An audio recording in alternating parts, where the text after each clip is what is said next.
This is the Dania Beach City Commission virtual regular meeting. It is Tuesday, April 28, 2020 at 7:06 p.m. City Clerk, can you please call the roll? Mayor Llewellyn. Here. Vice Mayor Ogman. Here. Commissioner Brandemark. Here. Commissioner Harris. Here. Commissioner James. Here. City Manager Garcia. Here. City Attorney Ansbro. Here. If we're doing this virtually, we're going to do the Pledge of Allegiance. I have the flag here. I'm going to turn my camera. There's one in the atrium. I don't know if you don't have a main term, but anyway. So if you'll join me in the Pledge of Allegiance, you can look at the screen. Thank you.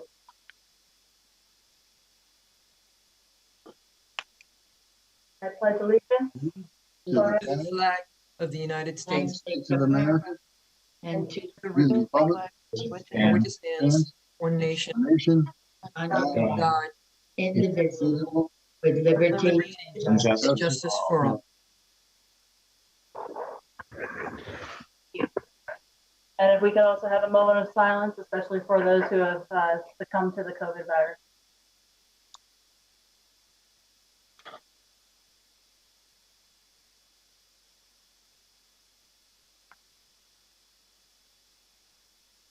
Thank you. The next item we have is a housekeeping item so that we can proceed with this meeting. It's a motion to adopt a resolution adopting public meeting procedures utilizing communications media technology during declared public health emergency. Tom? A resolution of the City Commission of the City of Dania Beach, Florida, pursuant to the Governor's Executive Order 20-69, Florida Statutes 120.45, parentheses 5, parentheses small b, parentheses 2, adopting a process and rules for the use of communications media technology for public meetings during the declared public health emergency for COVID-19, right for conflicts with it, providing for an effective date. Motion to approve.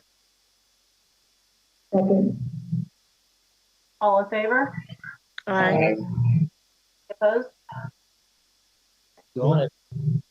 Our next items under presentation and special event approvals. I'm not sure if our first presenter is here, which is an update on the COVID-19 issues by Aurelio Fernandez from City Memorial Healthcare System.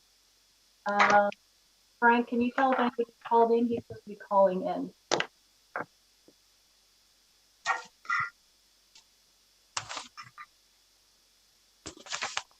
I don't see anybody there that's attending as a call-in.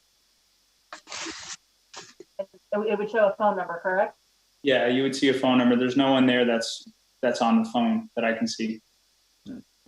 Okay. Why don't we go ahead and, is Kim Butler here? No, she'll be here at the next meeting. Mayor, the next three items are to be deferred. They were put on the agenda because we had them on before, and the action is to be deferred. So they'll just. No, I understand. I thought we had confirmation of Mr. Fernandez appearing. No, other than his, the following three items will be deferred. Okay, so items 3.2, 3.3, and 3.4 are being deferred. Okay. Let's do this. City Clerk, do you have the phone number for Mr. Fernandez? I do, and I provided that to Frank. I think he's got the list. I'm just wondering if somebody can call him separately so we can see if he's having an issue. I have the list in front of me. If you'd like, I can call. Could you please just on your own, and we'll go forward with the rest of the meeting. Okay. We come back to him. Okay, we'll just mute you and then go from there. Thank you, Frank. Okay. Next item, proclamations. We have none. Citizens' comments. We have a number of attendees who appear to be residents. Is there anyone in the audience who has something that they would like to speak on? I don't see any hands. So they may not know they need to, on their screen, it would be the right side, right? on the bottom right side, there's something to raise hand. So if you're a citizen looking to make your comment, you would do that. Okay. All right. Let's move ahead, and then if somebody figures out that they couldn't do it before, we can always come back and see if we can entertain that. Okay. Frank, any luck? No? Okay. Okay. Next item is public safety report. Supposed to have people calling in. Are you sure we're on the air? There may be an issue with the call-in people that are not showing up on the attendee list. I can hear you, but we don't see you on the. Oh, okay. Okay, so that's what the problem is. 21 attendees. Well, some of those attendees are city staff, but Yeah.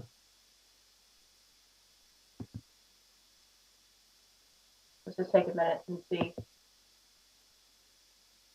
He is on the line. We're just having an issue seeing telephone attendees right now in the attendee panel. That's the only problem. So he's on, and I can hear him. We just can't see him. So in worst case, I can put my phone up to my microphone, and he can give his report. If you'd like, we can do that. Sure. And that's who you have on the phone? I'm sorry, Mayor. Who's on the phone? From Memorial Healthcare. Okay. Do we want to let's go ahead and do that since we're having an issue with the phone? Yeah, he was gonna try and jump on the computer real quick and do it. If you want, I can just put you into the meeting and we can go from there. Okay, let's see if we can hear you. Hey, hello? Yes, Can you hear me now? Yeah. Yes. we can. Okay, let's do that. Thank you, Mr. Fernandez. Why don't you go ahead and just give us a brief update of what's going on in the medical field? Okay. Can everybody hear me? Yes. Yes. Okay.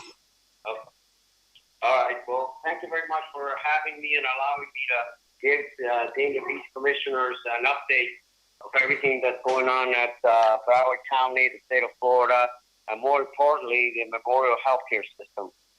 As part of the South Broward Hospital District, the city of Dania, I want to make sure that I convey the fact that we are in a very positive situation. We have seen our trend lines decline over the last 7 days. We have adequate protective equipment, what is referred to as PPE.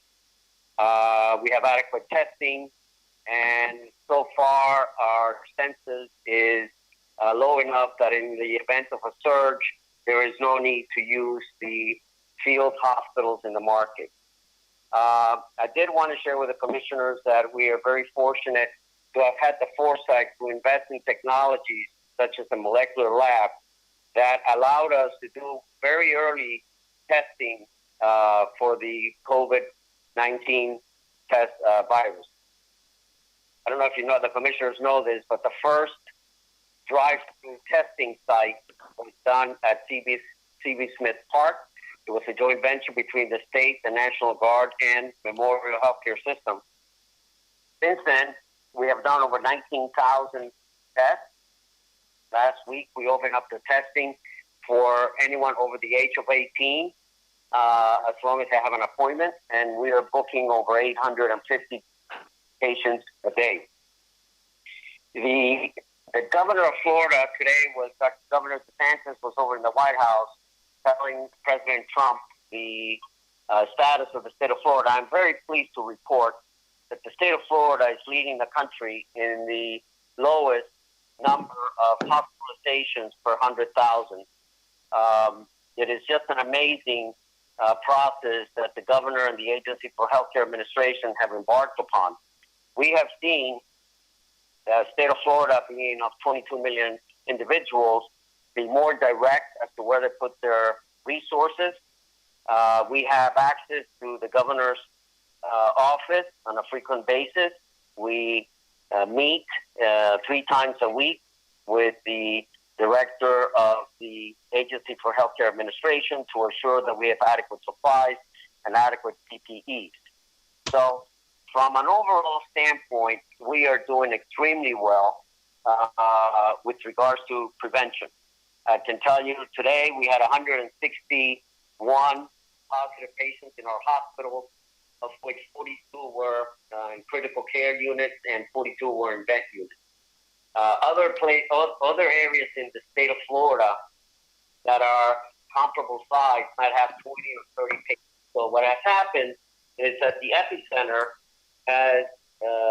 is South Florida, Dade, Broward, and Palm Beach. We make up over 60% of all the positives in the state of Florida are here in these 3 counties. What we all need to keep in mind is that you're going to see increases in the number of positive COVID patients, but that's because we're increasing the number of testing sites. As I said earlier, we were very fortunate. Commissioner Al Jones, who was the commissioner of the Memorial Healthcare System, had the foresight and supported us investing in technologies and infrastructure to be ahead of the market. And we were the only hospitals at this time in March to be able to do the testing. Not even down in Miami-Dade County were they able to do the testing. I'm here to tell the commissioners that every one of our hospitals now have the ability to test in their sites. We don't have to transfer the test to a centralized unit. We have the capability in each one of our hospitals to test within a 45-minute span. We'll know if we have a positive patient. The governor tomorrow is going to announce how he's going to reopen the state of Florida. I do not know what he's going to do about hospitals. I do know that there has been a huge decrease in the number of patients that are going to the hospital. For example, 76% of all of our surgeries are gone. 57% fewer emergency room visits. The numbers in outpatient visits are in the 70 percentile. So the healthcare industry not only is the front line, but also bear the brunt of a huge economic impact. Now, government federal dollars that follow the Medicare patient, so we do have some relief, but not close enough to cover our costs. I believe that the state of Florida has had a much better positive outcome is because we acted quicker in the social isolation, the quarantine of families, the closure of schools. Superintendent Bob Rumsey had made a decision early on to close the schools. Businesses are closed. In our particular situation, our hospitals are requiring folks to take 2 days off every payroll, as well as staying at home when they're not in the front lines.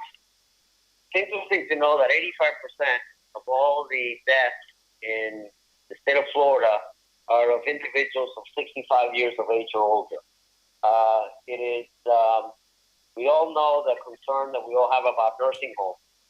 That's an area where they're vulnerable. They're vulnerable simply because they don't have the resources, whether it be financially or from a personnel perspective, that can allow for those organizations to be ready for this spread of the virus. So what we have done as a healthcare system is that we monitor in the emergency room patients that are coming in from nursing homes. And if we see a pattern that is not healthy, in other words, we see frequency of the residents coming in from one particular nursing home, we send our clinicians, physicians, and nurses to do an evaluation of the nursing home to determine whether or not it's a safe environment and what kind of recommendations we can do to avoid the spread of the virus. We, at this moment, Broward County has adequate bed capacity to take care of any surge.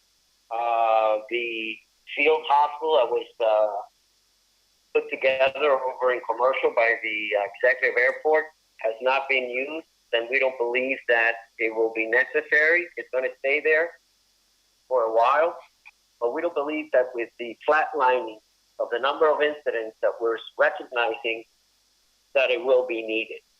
We at Memorial Healthcare System as well, we're very fortunate. We have a research department, and we have 3 areas that are unique to Memorial. One is we have a joint venture with Mayo Clinic to do plasma studies and collection. And we have been able to transfuse 40 of our patients with plasma to see if we can have these patients be extubated from the venue. We also have accumulated a 1,000 name database of those patients that were part of our, were admitted at the healthcare system to determine whether or not they could be followed to avoid use and see what else that we can learn from these blood samples. Thirdly, we have an agreement with Gilead Pharmaceuticals. We're the only healthcare system. As a matter of fact, there's only 3 in the state of Florida. There's only 1 in South Florida that has this particular medication that is being administered in certain patients that meet the criteria as a test site, and the clinical trials have been ongoing for several weeks. The number of employees right now, I don't know if you know this, but Memorial has over 14,000 employees. Today we do not have 1 employee hospitalized. We have not had 1 employee in a critical care area. We have spent a significant amount of dollars in assuring that our staff is safe. That's our main objective, the safety of the employees, the physicians, and our patients. So we have built up an inventory of protective equipment of well over 1 million too. We have adequate inventory in the testing of labs and reagents. Most likely, the executive order the governor gave will end on May 8th. Let's see what he says tomorrow in his press conference. But May 8th is the end of the executive order, and you'll start seeing some elective work being done at the hospital, whether it be surgeries or interventional cardiology or special procedures or imaging. And we have taken steps that every patient that goes to our facilities will be tested for the COVID-19 virus. We're also testing all of our employees that will be participating in that procedure to make sure that we have not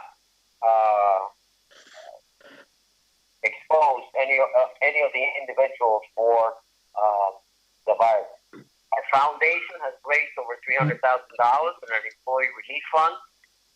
We have also, through the foundation's effort, provided and facilitated those employees that cannot go home after work because of their parents or young children to stay in a hotel, and the cost of that service will be borne by the foundation.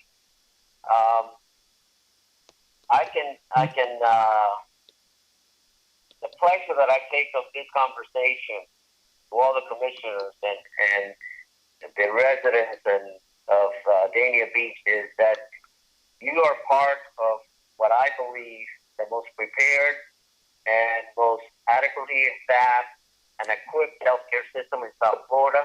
Every Monday, Wednesday, and Friday, we have a meeting with all the CEOs in Dade, Broward, and Palm Beach.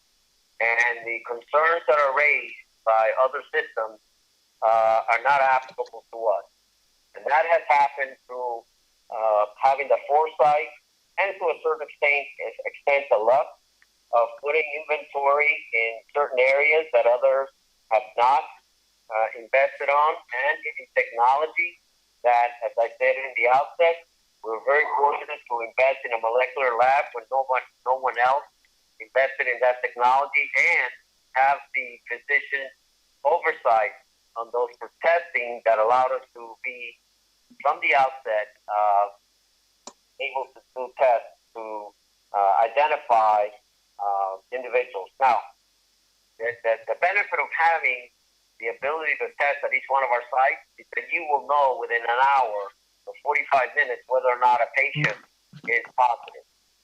what that does, instead of sending it to a reference lab, whether it be lab 4 or Quest, that takes a few days, 2, 3, 4 days, you know immediately, within hours, you know exactly what is the status of that patient.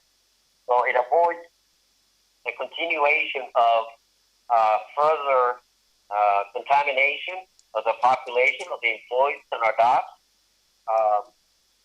And that's something that no one else has here in South Florida. The other thing that we have done, and we have seen a huge increase, is in the use of telehealth. Memorial Healthcare System has about 330 employed physicians, most of which are specialists. And we have redeployed these physicians to conduct virtual consultations. And we are doing in the thousands of consults on a monthly basis in March and April. Thus far, April to yesterday, we are already ahead of the whole month of March in the number of telemedicine. And what that does, it avoids individuals having to get in their cars and going to the hospital and being seen by a physician on a personal basis when you can actually accomplish the same thing with telemedicine. Every one of our hospitals and our 24/7 has tents in the outside so we can conduct testing. And those tents will start coming down this week because of the drop in volume. So in conclusion, it looks like the trend is heading south. As the CDC suggests, you want to see 14 days of downward trend. I can tell you that in our particular situation, we are seeing, this is the 7th day that we have seen lower numbers coming to our facility. So it's not like we're out, but we are in a positive mode. I know that cities, I know the counties, both county mayors, both at Dade, Broward, and Palm Beach, have been in collaboration as to schedule what kind of timing and what kind of services are going to be open, like parks and so forth. Each one of the municipalities and cities will do their own. The challenge that we have is the ability to contain everyone to participate in a responsible manner.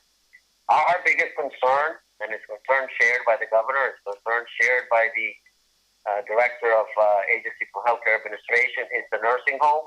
If we can contain any expansion of the virus, I think we are, to a certain extent, I don't want to say home free, but we're in a much better position. But the hospitals, not just Memorial Healthcare, all the hospitals in Broward County have experienced a decrease in the number of admissions, number of ICU beds, number of beds. I'll share a statement. The governor today at the White House said that the state of Florida yesterday had 500 beds in use. And they have an inventory of 6,500 beds. So we do have capacity to take care of all the patients. It is how carefully and gradually we reopen the state, both from a business perspective and as well as the utilization of healthcare in each one of our facilities. I am more than glad to answer any questions. We have had 54 deaths in the Memorial Healthcare System. Like I said, our census today was about 161 with positives, of which 42 were ICUs.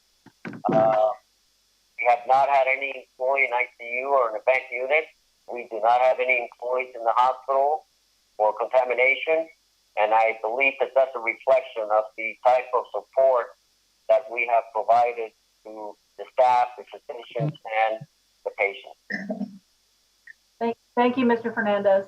I don't see any questions from the panel on this, but I just wanted to ask just two things real quick. Is this a situation at Memorial? Can anyone be tested at Memorial, or do they have to be showing symptoms? Right now, point of testing is CB Smith Park. If you present in the emergency room in those tents, the tents will be left being utilized, but what happened was that we doubled up on the number of tents. So we're taking down some of the tents. So you can present one of our hospitals if you have symptoms. If you do not have symptoms and you're over 18 years of age, you can go to CB Smith Park, schedule an appointment, and we will be able to test and retest. Now, first responders have priority over anyone else. They're in the front lines, and we want to make sure that we're testing and retesting the first responders. Okay.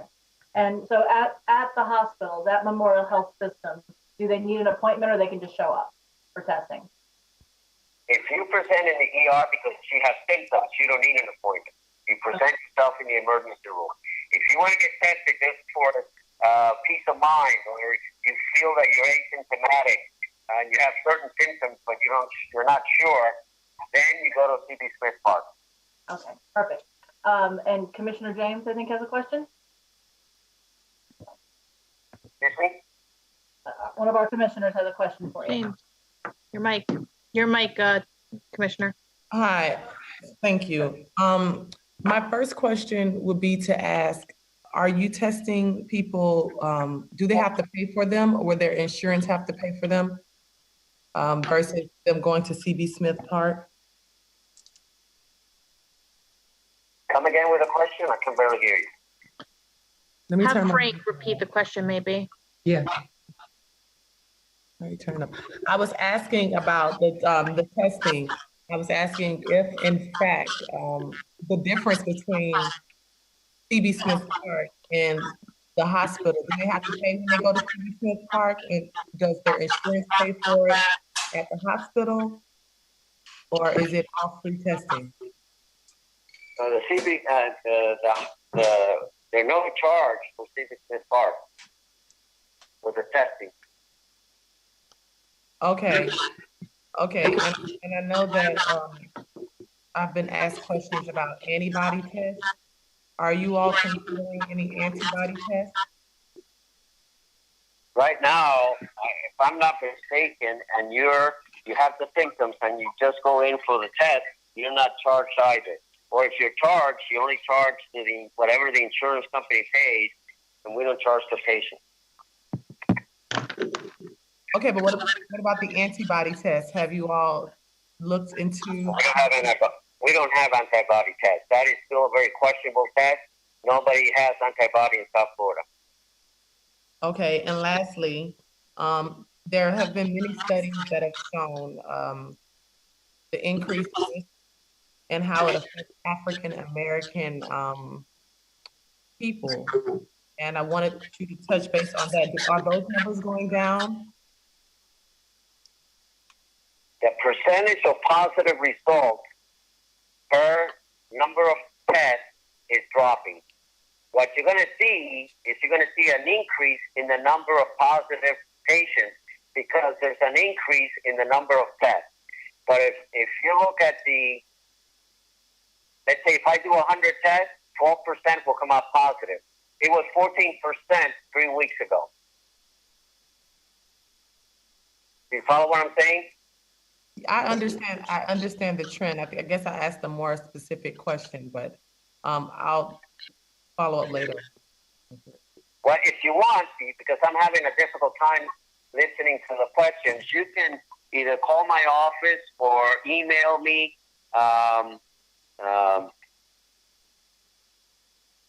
Mayor Llewellyn has my contact information, and I'll be more than glad to personally answer any questions you might have.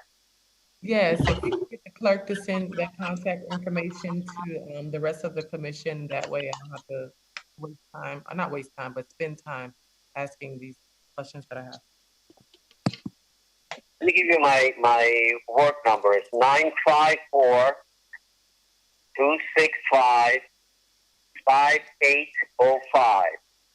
265-5805. And you can call me at any time. I'm going into work. I'm not working out of the house, so I'll be able to answer your question. Okay, thank you. And what do you go by? Excuse me? Can you repeat the question? I wanted to know what title he goes by. I want to call him his proper name. I don't understand. What is your official title? I keep forgetting he's on Are the you phone. kidding? Excuse me? What is your official title, your position? Oh, I'm the president and CEO of Memorial. Yes. Bless you. Bless you. Well, everybody don't know CEO. Okay. I'm finished. Hello, Okay, Commissioner Brandon, you had a question also? Brandemar. Excuse me? Yes. One of the Go ahead. commissioners is going to be asking you a Hi. question. Mr. Hernandez, can you hear me? Mr. Hernandez, can you hear me? Yeah, I can hear you. Good. My husband calls me a frequent flyer because I'm in and out of the hospital so much over there. I would like to confirm with you that when the residents or whoever it is goes out to Smith to get that antibody test, that they bring with them their confirmation number. Am I correct? Antibody testing for quite some time, Commissioner. Yeah, they have to bring a confirmation number that is given to them by Memorial because I go on Thursday morning at 9 a.m. so I know. Thank you for being the CEO. And your predecessor was even great like you. Yeah. Thank you. Thank you for the comment. You're welcome. You're welcome. Thank you, Mr. Hernandez. We appreciate your time and bringing us up to date. I don't know if you heard. I can. Okay. Can you repeat the question, please? Are we all set, Mayor? I think we're all set. Thank you. Thank you very much for your time.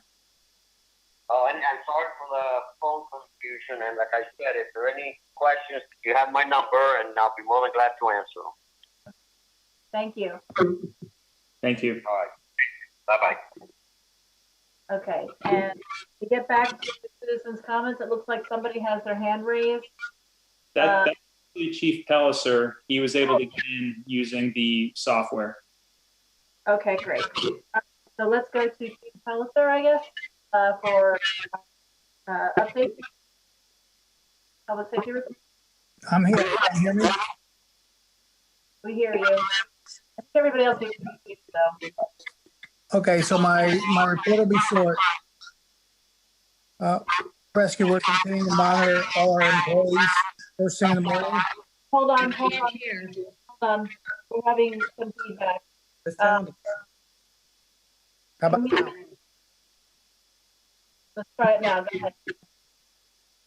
Okay, as far as rescue goes, we're continuing to monitor our employees every morning when they come to work. All our personnel wearing masks while they're on duty.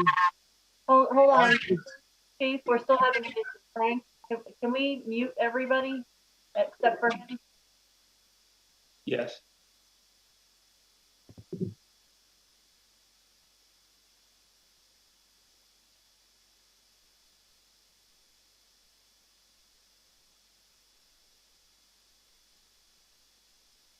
Go ahead, Chief.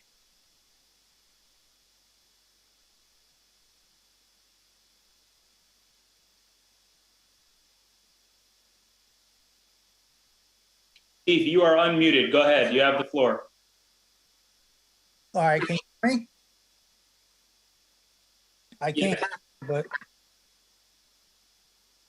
You have the floor. Go ahead, Chief.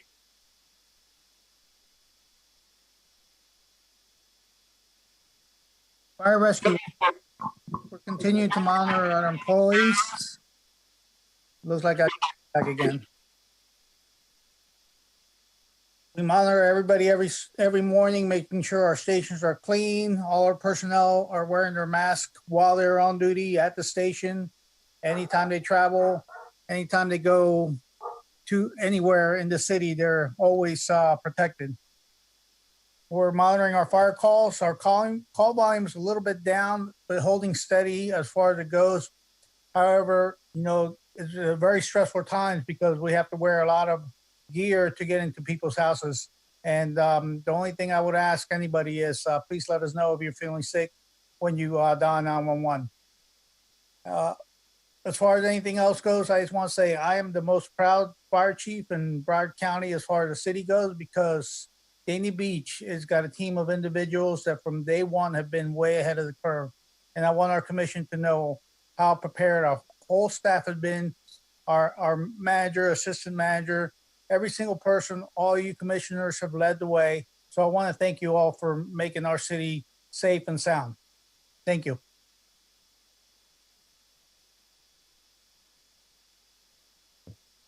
Thank you, Chief. We do not have BSO on the line, is that correct?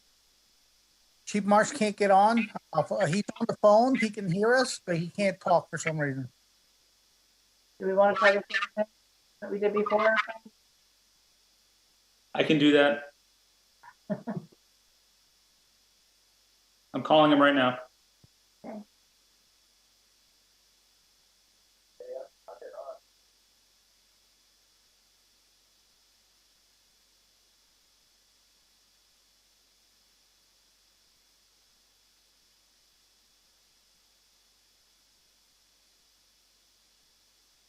Right now. Okay, go ahead, Good Chief. evening, Mayor, Vice Mayor, Commissioner. Okay. As we know, the beach has been closed. Nothing's changing there, but parks are opening. And because of the park next to our beach, we're going to be adding a deputy to that operation. They're going to be stationed over by the quarterdeck. And that's going to be to prevent anybody from the John Lloyd area or the park area coming over into our beach. You're going to see an increased patrols of our city parks to ensure that social distancing is taking place. Our sergeants are taking the temperature of all our employees prior to their shift and anytime they enter one of our facilities. We've created a telephone report unit in order to limit exposure to employees. We're holding our roll calls and briefings outdoors away from our station. Our station entrances are locked, but there's signs posted in case a walk-in comes to, they'll know the number to call our desk personnel. Our deputies will be enforcing the orders in reference to businesses, parks, and marinas. We currently have one infected deputy in Dania Beach, and I'm happy to say today he just got his first negative test. So one more negative test tomorrow, and he'll be back to work in a few days with some regulations that he just has to follow. And once again, we're going to be making sure all protocols are being adhered to at the ramps, marinas, and parks starting in the morning, just like we have been. Our BSO deputies and fire rescue have been present during senior citizen shopping hours at all our grocery stores within the city. And lastly, we had to cancel our Operation Medicine Cabinet and Shred-a-thon that was scheduled on the 25th. I will let everybody know as soon as that is rescheduled. We have a question from Commissioner James. Yes, thank you. When we're talking about the soft opening of the parks in the passageways, are we mandating that the residents have a mask? I'm sorry, I can't hear. The question was with the masks, are masks going to be required when parks begin to soft open? I would think so, but I don't know that right now. The order hasn't even been issued to my knowledge, so I'm waiting to see the final. I've seen the 2 drafts that have come out, but they're in the draft. I believe there was strict distancing. Well, I just asked that question because it's very difficult to breathe.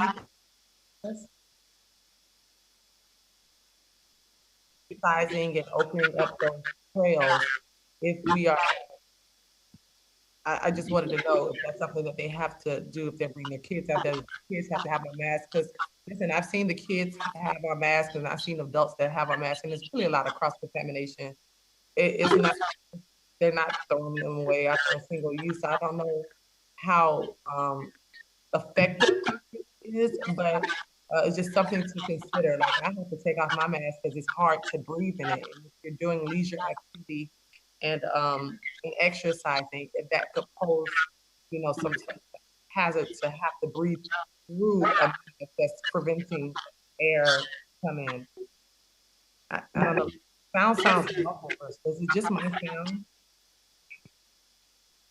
Yeah, we're having, sorry. I couldn't hear through the phone. Yeah, essentially, the commissioner was stating that it's difficult to exercise wearing the masks, and people who are using masks aren't necessarily following the best protocols and disposing of them after each time they use them. So is it really a practical thing that people are going to have to wear masks in the park? I'm not a medical professional. I would think the same way, being outdoors and keeping the distance required. I'm sorry, as an FYI, it appears that the Broward County order just came out. I just sent it over to legal. I don't know if Tom has had a chance to take a look at it while we've been sitting here. The sound is really bad. I can barely understand what No. you're saying. The Broward County order just came out, just now. I sent it up to Tom to take a look at. So I don't know if legal has had a chance to take a look at it, but there is something there about masks. Okay. Attorney? Unmuted? You're unmuted. Mayor, even I looking at it, it's just social distancing for outdoor recreation. So no masks for outdoor recreation. Social distance. No masks. No masks for outdoor recreation.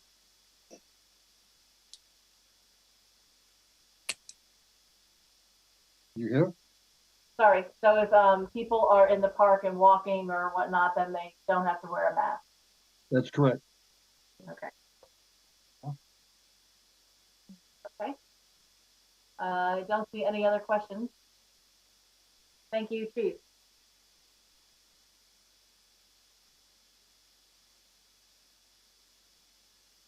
Okay. Oh, wait. Commissioner Brennemar, did you have a question? That is alarming. I want Tom to know, so would you relay it to him if he can't hear me? Because I want to tell you something. All of us living, a majority of us, from Dania Beach Boulevard to Sheridan Street, as Commissioner Harris will tell you, we all live in 6th-floor condominiums. And when it's so relaxed, as you're saying about going outside, that means that when we get in an elevator, those people aren't going to have masks on. So I really wish that you would look into it yourself, Mayor, considering the fact that we have so many condominiums. Commissioner, just as an FYI, I have an agenda item later under discussion and possible actions to talk about the upcoming regulations that are being rolled back. Thank you. We'll talk about it at that point. There's a Okay, lot. that's fine with me because I am scared. I got to get out if somebody's in there without one. It's been a very busy day today with regard to this Broward County order. There's been a lot of emails and a lot of phone calls and a lot of texts and whatnot about it. So we'll talk about it in more detail at that time. Okay, I understand. Okay, let's go ahead and move on. So the next item is the consent agenda. Do we have any polls?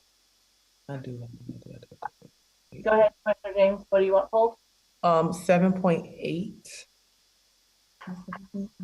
Like 7.4 and 7.5. Okay. Motion to approve with the exception of 7.4, 7.5, and 7.8. Second.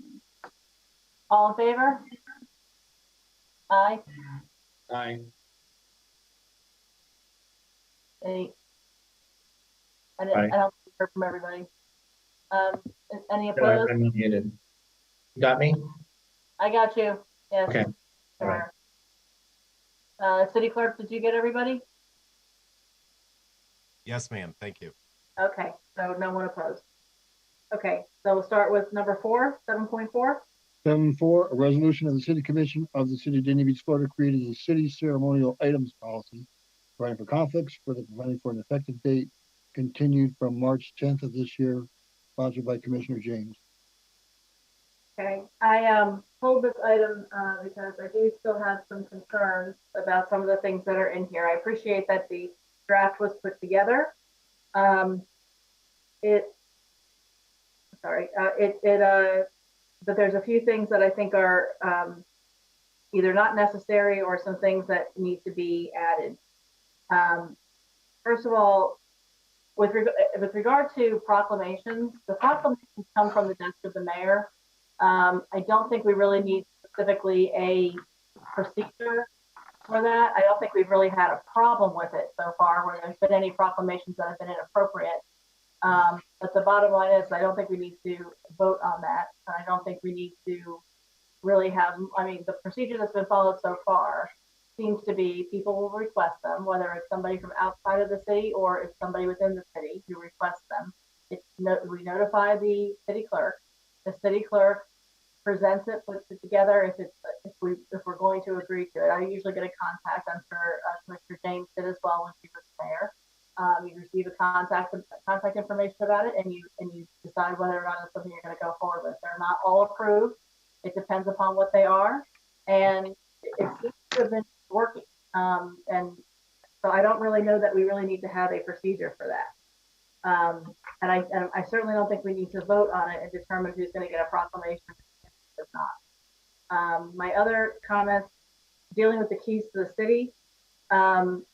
I'm a little concerned about us voting on who's going to get a key to the city and who is not, simply because of the fact that you could end up with a 3-2 vote. And then I'm not quite sure how the person who receives that key to the city is going to feel about that. It could become a situation where, you know, somebody's receiving a key to the city, but we don't really mean it because you don't have a unanimous decision on that. And that's my concern. It's supposed to be something that's special that comes to somebody. And I think if there is a criteria that is to be filled, if the person who is requesting it puts in what criteria it applies to, that should be sufficient. If it doesn't meet the criteria, then it doesn't meet the criteria. As far as the criteria that are listed here, I'm okay with the first 3, 1A, B, and C, except for the fact that I think you need to not only say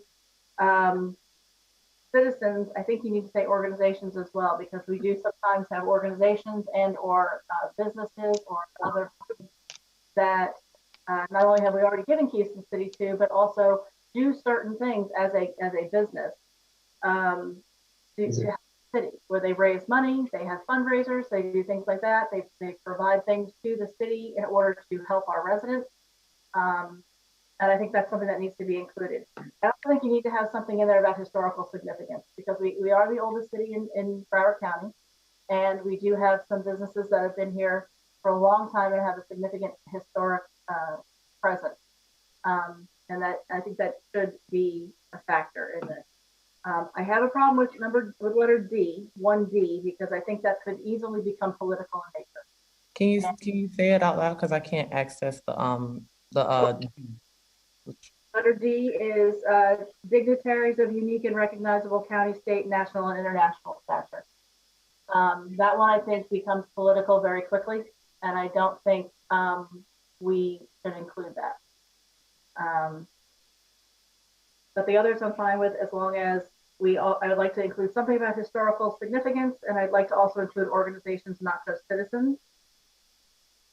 Okay, how about this? Let's go through them one by one and see what the consensus is to add and take away. I wish I would have had it beforehand, because I would have been able to prepare something that was already ready to go, but we could amend the motion to have these things added in there. So what was the first thing? Well, here's my concern. I think if we're trying to get to a lot of items here that are, I think, really more significant that we need to address, right? Well, I mean, there are things that we need to talk about that. We have a whole issue with the Broward County order that just came out. I understand that, but with all due respect, the last time this came on the agenda, we didn't have time because of COVID. However, we sat through that meeting after that for a significant amount of time. And, you know, we've had presenters that speak for a significant amount of time. So I'm not comfortable continuing to defer my item. I asked Tom to get from, you know, the entire board, the feedback, so we could work on something to have to present. I never received the email or any communications or any correspondence saying that, you know, there were issues. So, you know, I'm okay with discussing it, but I'm not okay at not taking care of it because we have other issues here. That's what we haven't met for we haven't met for a while, as you know. And so I think it's pretty unfair. This is the third meeting now and it's continuing to be deferred.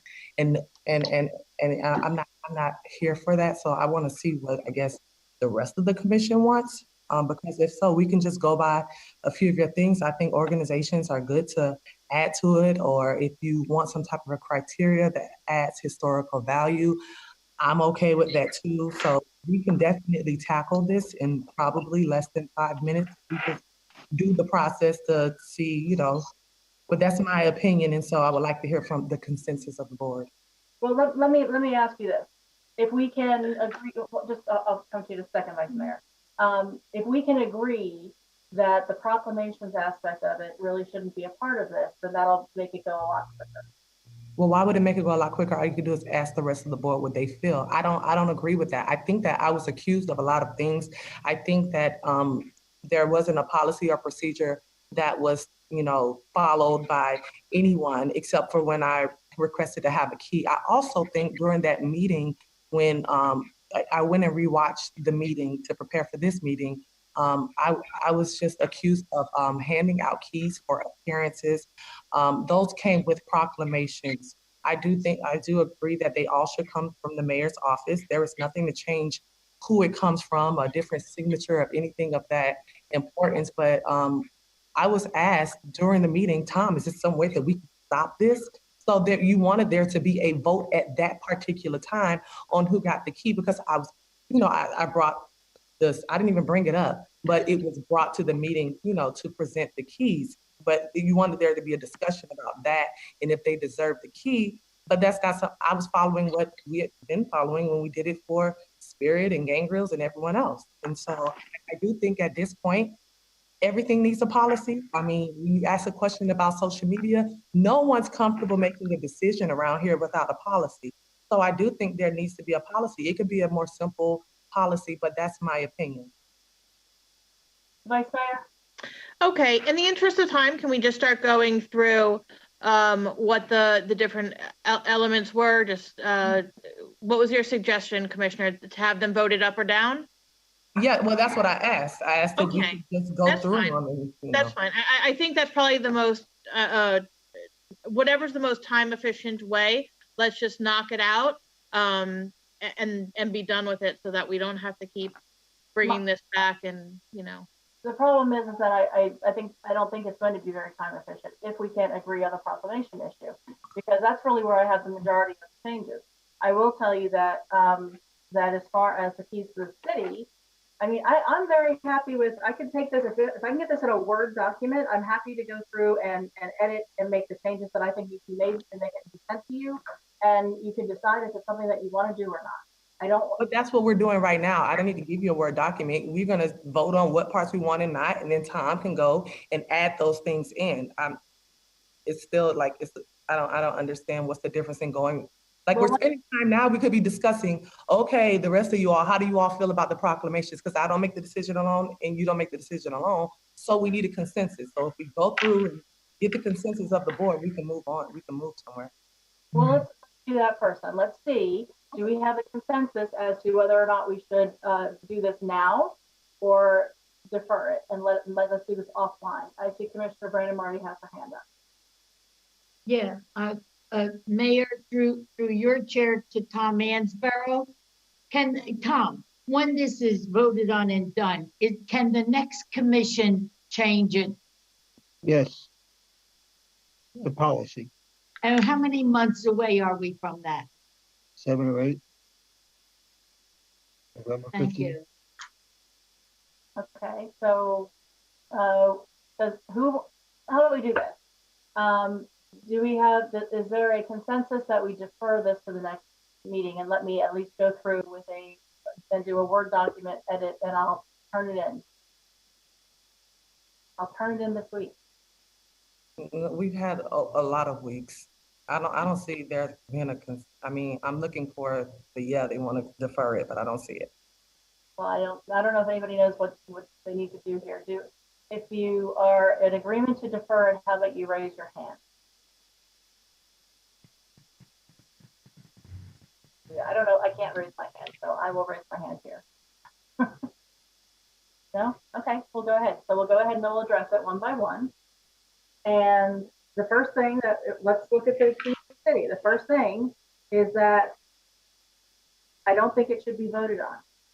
I think it's something that we should have a procedure that we put a form in. If you want a key to the city, you need to be able to give the criteria as to which criteria it meets and explain why it meets it. And if it doesn't meet it, then so be it. But I'm not comfortable with voting on that and having a 3-2 decision to determine whether or not we're giving out a key to the city to somebody. So do you want to ask for consensus on that, Mayor? Yes, we could do that. Oh, okay, well, let me lower my hand and just speak. The reason why I have it that way, and I wouldn't mind if it wasn't that way, but the reason why I have it that way is because a while ago, one of the streets were named. I think Chicky was on that board, and after a pastor or something like that. And Yes. And it didn't go through a procedure, didn't go through, I don't even know if it went through a vote or not. The bottom line is, you then had allegations that had to reverse that. So if you take away the ability to vote and vet it and just say, okay, if you meet certain criteria, you don't have a discussion about who it is. And me as a commissioner, I would prefer I had a say-so while I was serving as an elected official, whether or not someone got a key to the city. I would simply prefer that, regardless if I voted yes or no. That way, I will be able to stand up for a decision, because it came back. It was a big thing. People were standing up saying how he raped someone. It was in a public meeting, and I was there, and it was embarrassing. I don't know what the procedure was then, but if it's just to fill certain criteria, you can fill certain criteria and 4 people not be in agreement to it. And that's the issue. If 4 people are saying, no, we don't want to give a key to the city, but I submitted paperwork requesting, yes, they meet all the criteria, you take away your power as a policymaker and a decision maker as a commissioner to decide who gets it or not. Maybe we don't do it publicly at a meeting, but maybe we have Tom, ask us via email or something like that. I understand you might not want to do it publicly, but there's some type of process. I mean, we're really not even supposed to be polling. I think that puts legal in a bad position, and that's a concern. But the scenario you're talking about, there is a policy for street naming. We went through this already with the cemetery as well. There is a policy for that. That may have been a different situation where perhaps somebody was not vetted properly, and then when they did vet them, then that's when things happen. This is not that situation. This is a scenario where you're giving somebody, this is a ceremonial thing. It is not something that's going to be in the city per se all the time. It's going to be in somebody's office or somebody's home. It's a different scenario altogether. So I don't really see how the two relate to each other. I understand exactly the whole reason. Please. I do understand that the situation with a street naming is different because of the fact that that's something that's going to be part of the city. People are going to drive past it. If there is a scenario or something needs to be vetted, that's a different situation. But in this case, we're talking about, you could have, it's supposed to be a nice event for somebody to be able to hand something out to them that they can keep, and it becomes a ceremonial item that they can keep.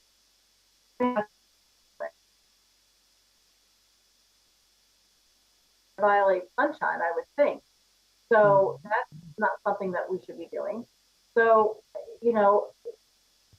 it's going to end up being a part of a public record if you end up voting on it, one way or the other, whether it is through polling or it is in public or wherever it is. It becomes a matter of a public record.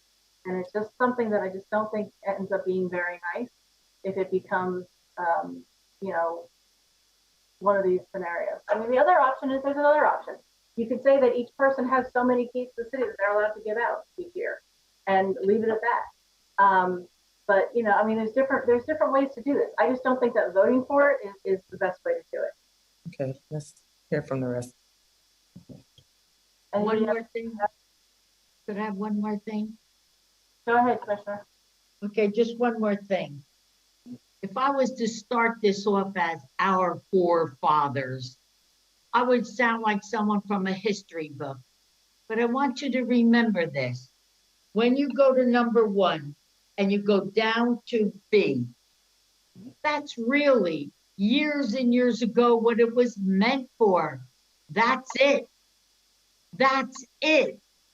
I want to read it to you and everybody else in Dania Beach. It was for citizens or individuals who have provided long and dedicated service to the city, not newbies. And that's what we did, not newbies. And it's wrong.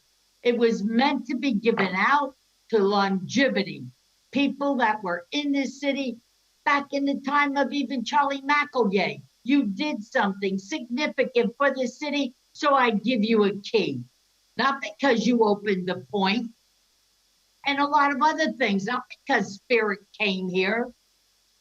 And even though I disagreed with them getting anything, my vote wouldn't count. But it says it right there, citizens, and there's where I would put individuals, and I'd throw everything else out. I really would. If you didn't stay here a long time and you didn't put your best foot forward, like we were very embarrassed when we did what we did on the commission I was on, Mayor, when you have pastors coming in front of you telling you you're wrong, you think right away, oh gee, I'm gonna go to hell when I die. And we had to reverse it, and it was embarrassing. And I never, ever want to be placed in that position again, not ever. But give it to people that have been here a long time. When it says dignitaries, they've already met their status. They're a dignitary. So why would I give a key to the city to Ron DeSantis or W. Wasserman Schultz or anybody else? They all got their places on the poll already. This is for residents and citizens. I believe that wholeheartedly. But I had to get that out there. Maybe there's some people out there and they're going, go, chickie, go. But they're the ones that deserve it. Commissioner, based upon that argument, then the one that you requested for gangrels would not be approved. Probably after I sat down and thought about it, I would probably say it should have been vetted more carefully. But the thing that then made me turn my decision over was there is no other organization in this city that is helping disabled children. So that then made me get on that side of my coin. And for that, I say it was the right thing to do. So if you want to help disabled children or challenged children, you're doing something for the city. But if you open Dania Point, you're making millions of dollars. Not now, though. You don't deserve a key to the city. Just because you moved from Miramar to Dania Beach, you don't deserve a key to the city. That's the way I feel. And you know what? So do the residents. I wish they'd call in right now and tell you. Okay, so I guess we're gonna go back to answer the question. Do you think there should be voting on the key? That is the question that we're getting consensus yay or nay for. I say yes. Mayor Llewellyn says no. Commissioner Brandemarty, yes or no? Do you think we should vote on having a key, vote on having to give the key to a specific person? Do you think that should come down to a vote? Well, I don't know if you like it or not, but I'm not voting for D. I'm not for giving. No, that's not what we're, okay, that's not, If you want to vote on it, be prepared for a no on some things too. No, that's fine. I'm asking, do you think? Sure. So you say yes. Yes, And if then the the other two. consensus is that that's what you want to go through, let me tell you something. I would have told you from the very beginning of this meeting, do not have speakers come on that are going to take up 20 minutes of the commission's time.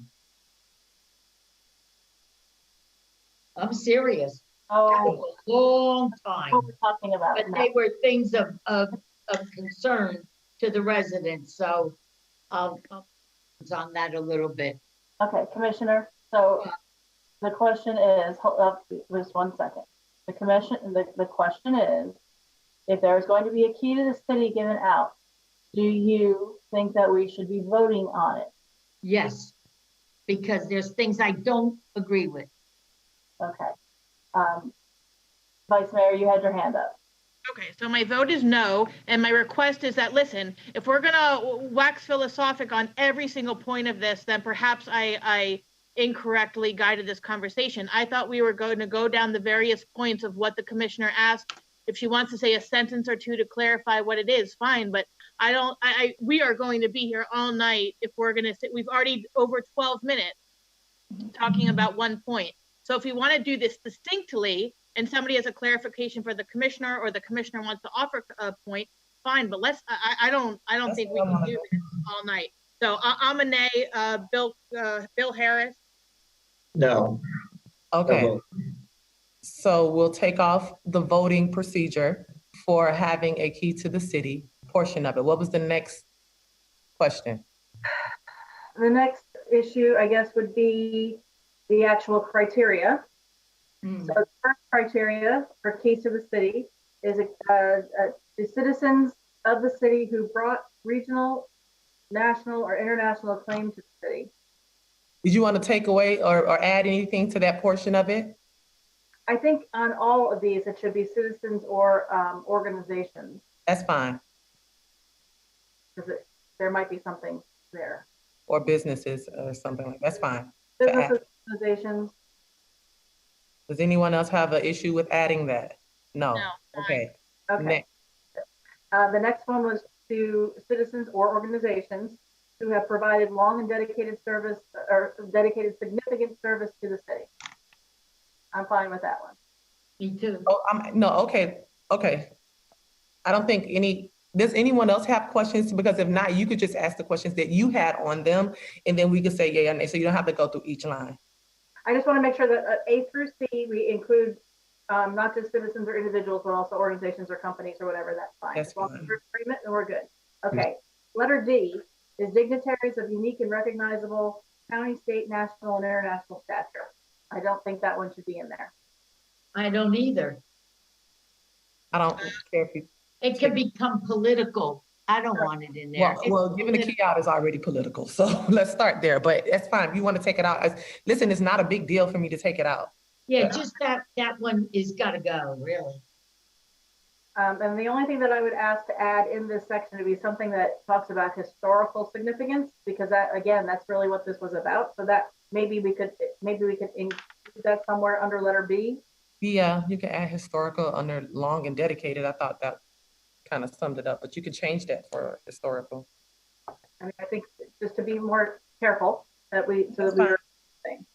And then the next thing goes into the proclamations. And again, that's something that I think just should come from the office of the mayor. It should be what's the word I'm looking for? Just basically, if you see something come in that you want to make a decision on, you can make a decision on it and just go with it. I mean, like I said before, and I'm sure you've had the same thing, Commissioner, when you were mayor, that you had some that you just said, no, we're not doing it. And some that you said, yes, we are. A lot of the ones I didn't have much that I didn't do, but the only reason, listen, again, the only reason why I put this on here, because everything is coming now that we need a policy for. And it hasn't been that way before. I've never encountered any of these issues when I was a mayor, but this is different now. And because we are adjusting and adapting to what is now, and because I was drugged through the mud, I just want to make sure everything, so, and another reason is I don't want to, what if I have a proclamation that I want to give to someone and you don't want to sign it. Not saying because it's me versus you or whatever, but I'm just saying, regardless of whoever the mayor was, if I was the mayor, what if I didn't want to sign it?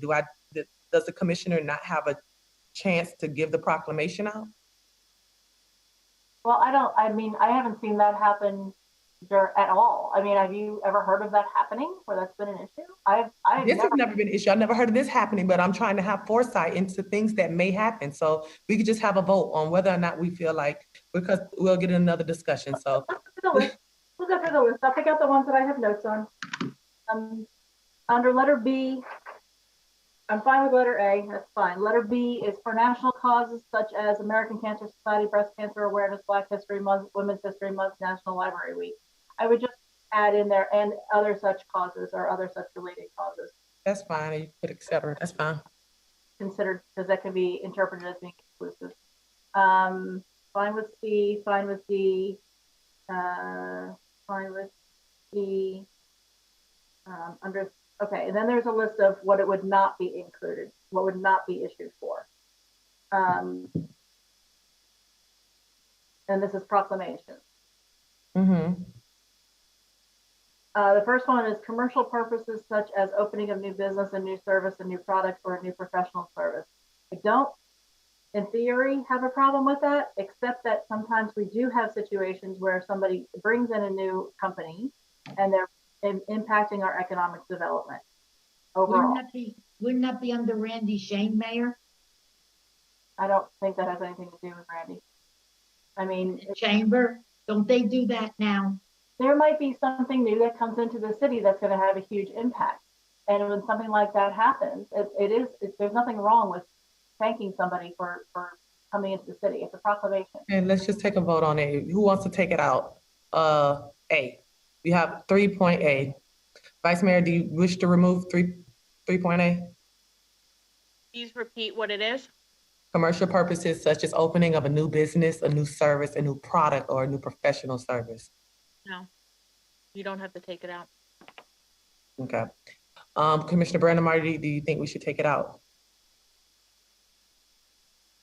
Do you think we should give proclamations to commercial, new businesses, new services, new products, or new professional services? No. Okay, so we can go through the next one. Okay. Letter B is deceased persons. I agree that generally they should not be given out, but there are times when it might be related to a specific event. And that's like, for example, the cemetery issue. I know yourself, Commissioner James, you had one done for Ronnie Larkin. Was it considered a proclamation or was it like something else? Because that's, I guess, because some of them are like acknowledgement letters or stuff like that. If you want to take that out, you can take it. Anyone else take it out? I think we could edit it. You could say deceased persons unless it's related to a specific event or other ceremony. Yeah. How about that? Fine. Okay. All right. Fine with C, fine with D. Letter E says national campaigns or groups unrelated to the city. That just seems to me to conflict with 2B, which is where you're saying you do things for like the American Cancer Society and things like that. But unrelated to the city. We do Cancer Society because we do Cancer Society type of events here. Mm-hmm. I mean. But that, I mean, it to me, look, I'm looking at this from a lawyer's perspective. To me, it conflicts. And that's what take it off. I don't care. Take it off. It's fine.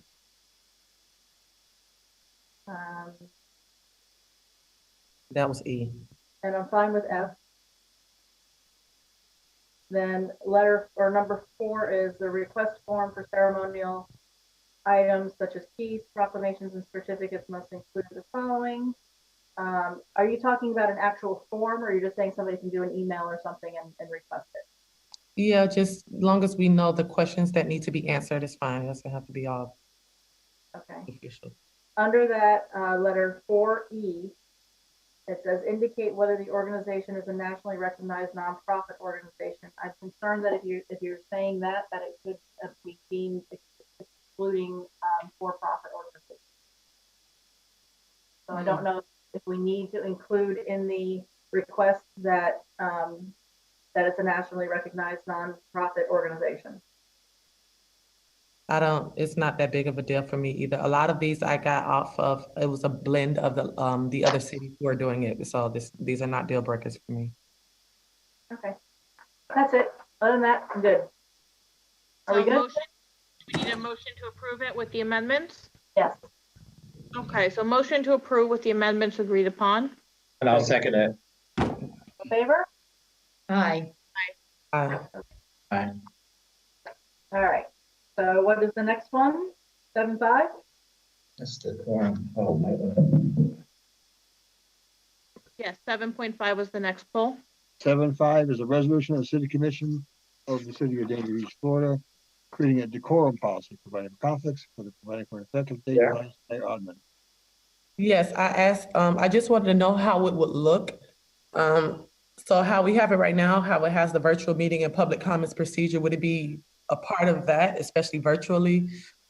Would it look like one of these pages on top of this before we get to the agenda, Vice Mayor? This will be a Tom answer. What will it look like? No, I mean, like, will it be attached to, like, before, like, we're scrolling right now and we see all of the information before the agenda. Would it follow suit with that? Not specifically what it would say. I believe so. Tom, can you weigh in? Is that the easiest way to do it? It would be part of the agenda that's printed and on social media. Just like it is for, if you need accommodation for disability, all the things we put in there for the meetings, the notices. Okay, so it's also going to be on the virtual agenda as well. Right, so we should probably do like I proposed for regular meetings, have that on there, show it in the beginning, and then move on. But okay, so for the next meeting, will it be on there? Yes, if you adopt it tonight, it'll be ready to go. What do you mean? What does he mean by move on? Like, is it going to be removed? No, I don't think you'd leave it up the entire time. How would you? We need to be able to put other things up on the screen. No, it should be like how I scroll to page 1 and it says like virtual meeting and public comments procedure. It should probably be there so it can always be accessed, because you don't know when a person is going to come into the commission meetings virtually or whatever, but they need to still see it, because if someone comes in late, then they don't have that. So I just want to make sure that it stays up the entire time, but you could scroll back and see it. I'll work with the clerk and staff. It's available. We will do that. We'll make sure it's available. Okay. That was my only question. So I make a motion to approve. I mean, I want it to be on there though, when people like permanently as part of the agenda, whatever is on there. Okay, second. I'll second it. All in favor? Aye. Any opposed?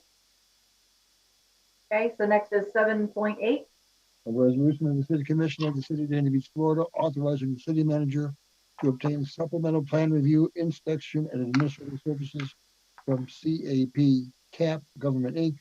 Authorizing such purchase to be made from the building funds approved annual budget appropriation. Providing for conflicts, further providing for an effective date. Community Development Department. Yes, is this a new contract? Yes.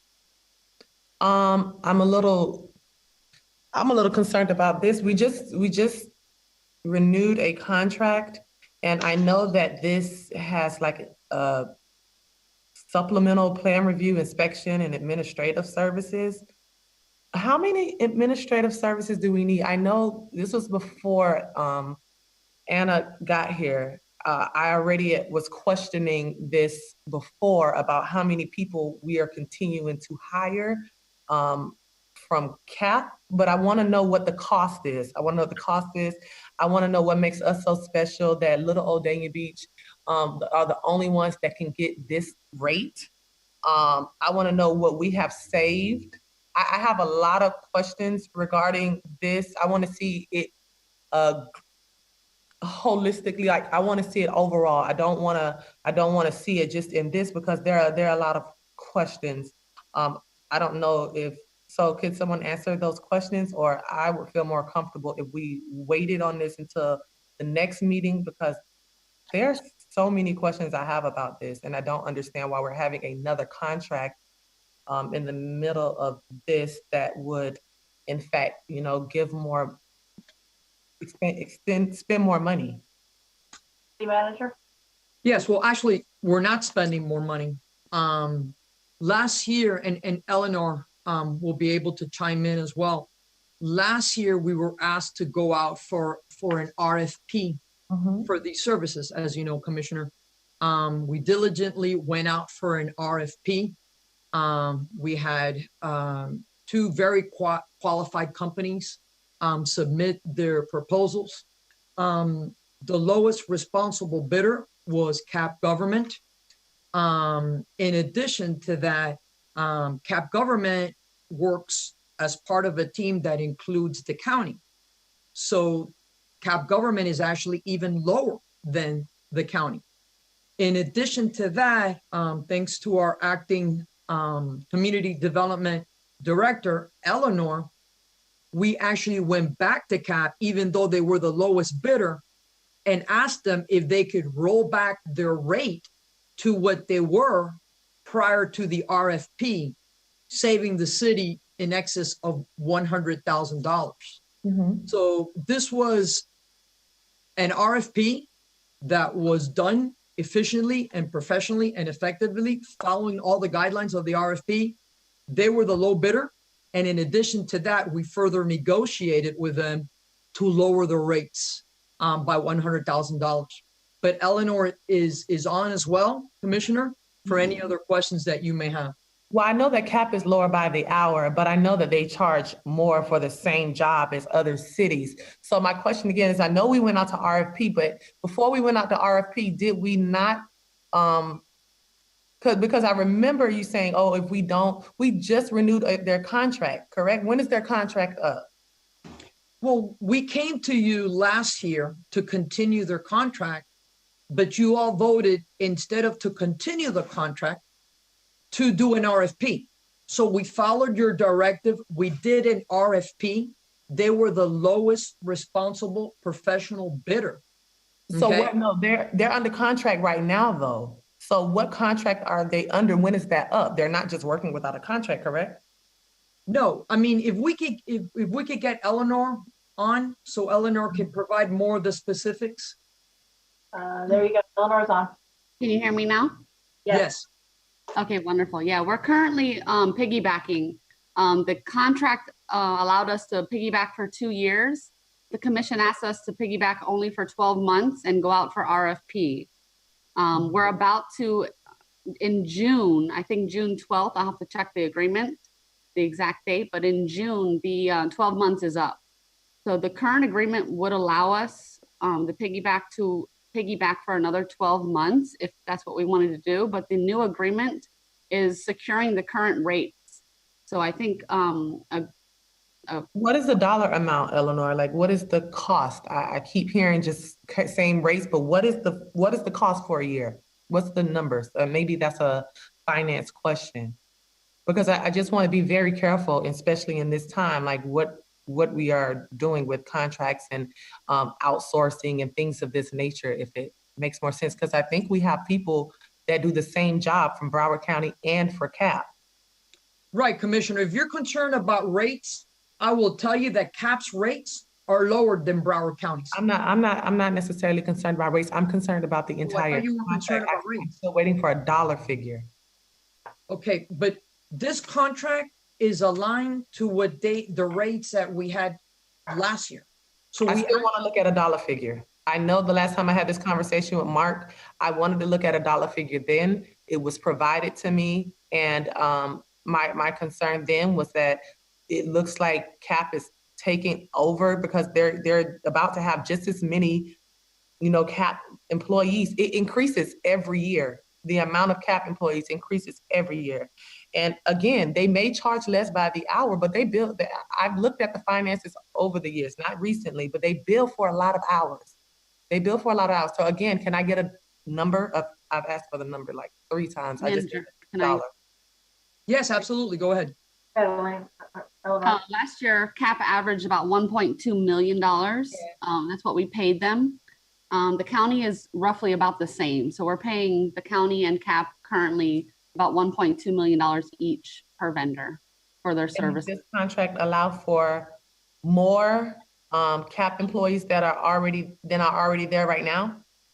No, the RFP, when it came in, their services were about 10% higher than their current rate. Mm-hmm. It provided for the same services. Actually, it provided for more services because it provided for project managers and additional services that required for inspections of other buildings. And how many hours does CAP bill us versus the county? Hourly, I'd have to double check that, but their revenues are about the same. So I would say pretty much about the same. I think it's important to know, Commissioner, if you're concerned with the budget, as I am always concerned with the budget, that if we were to reduce the services of a contractual company and we were to bring in our own employees, we would have to pay for a lot of benefits that we don't pay for a contract that it's outsourced. No, that's not my concern. My real concern is when the whole, a lot of this in CAP was extended because of Dania Point.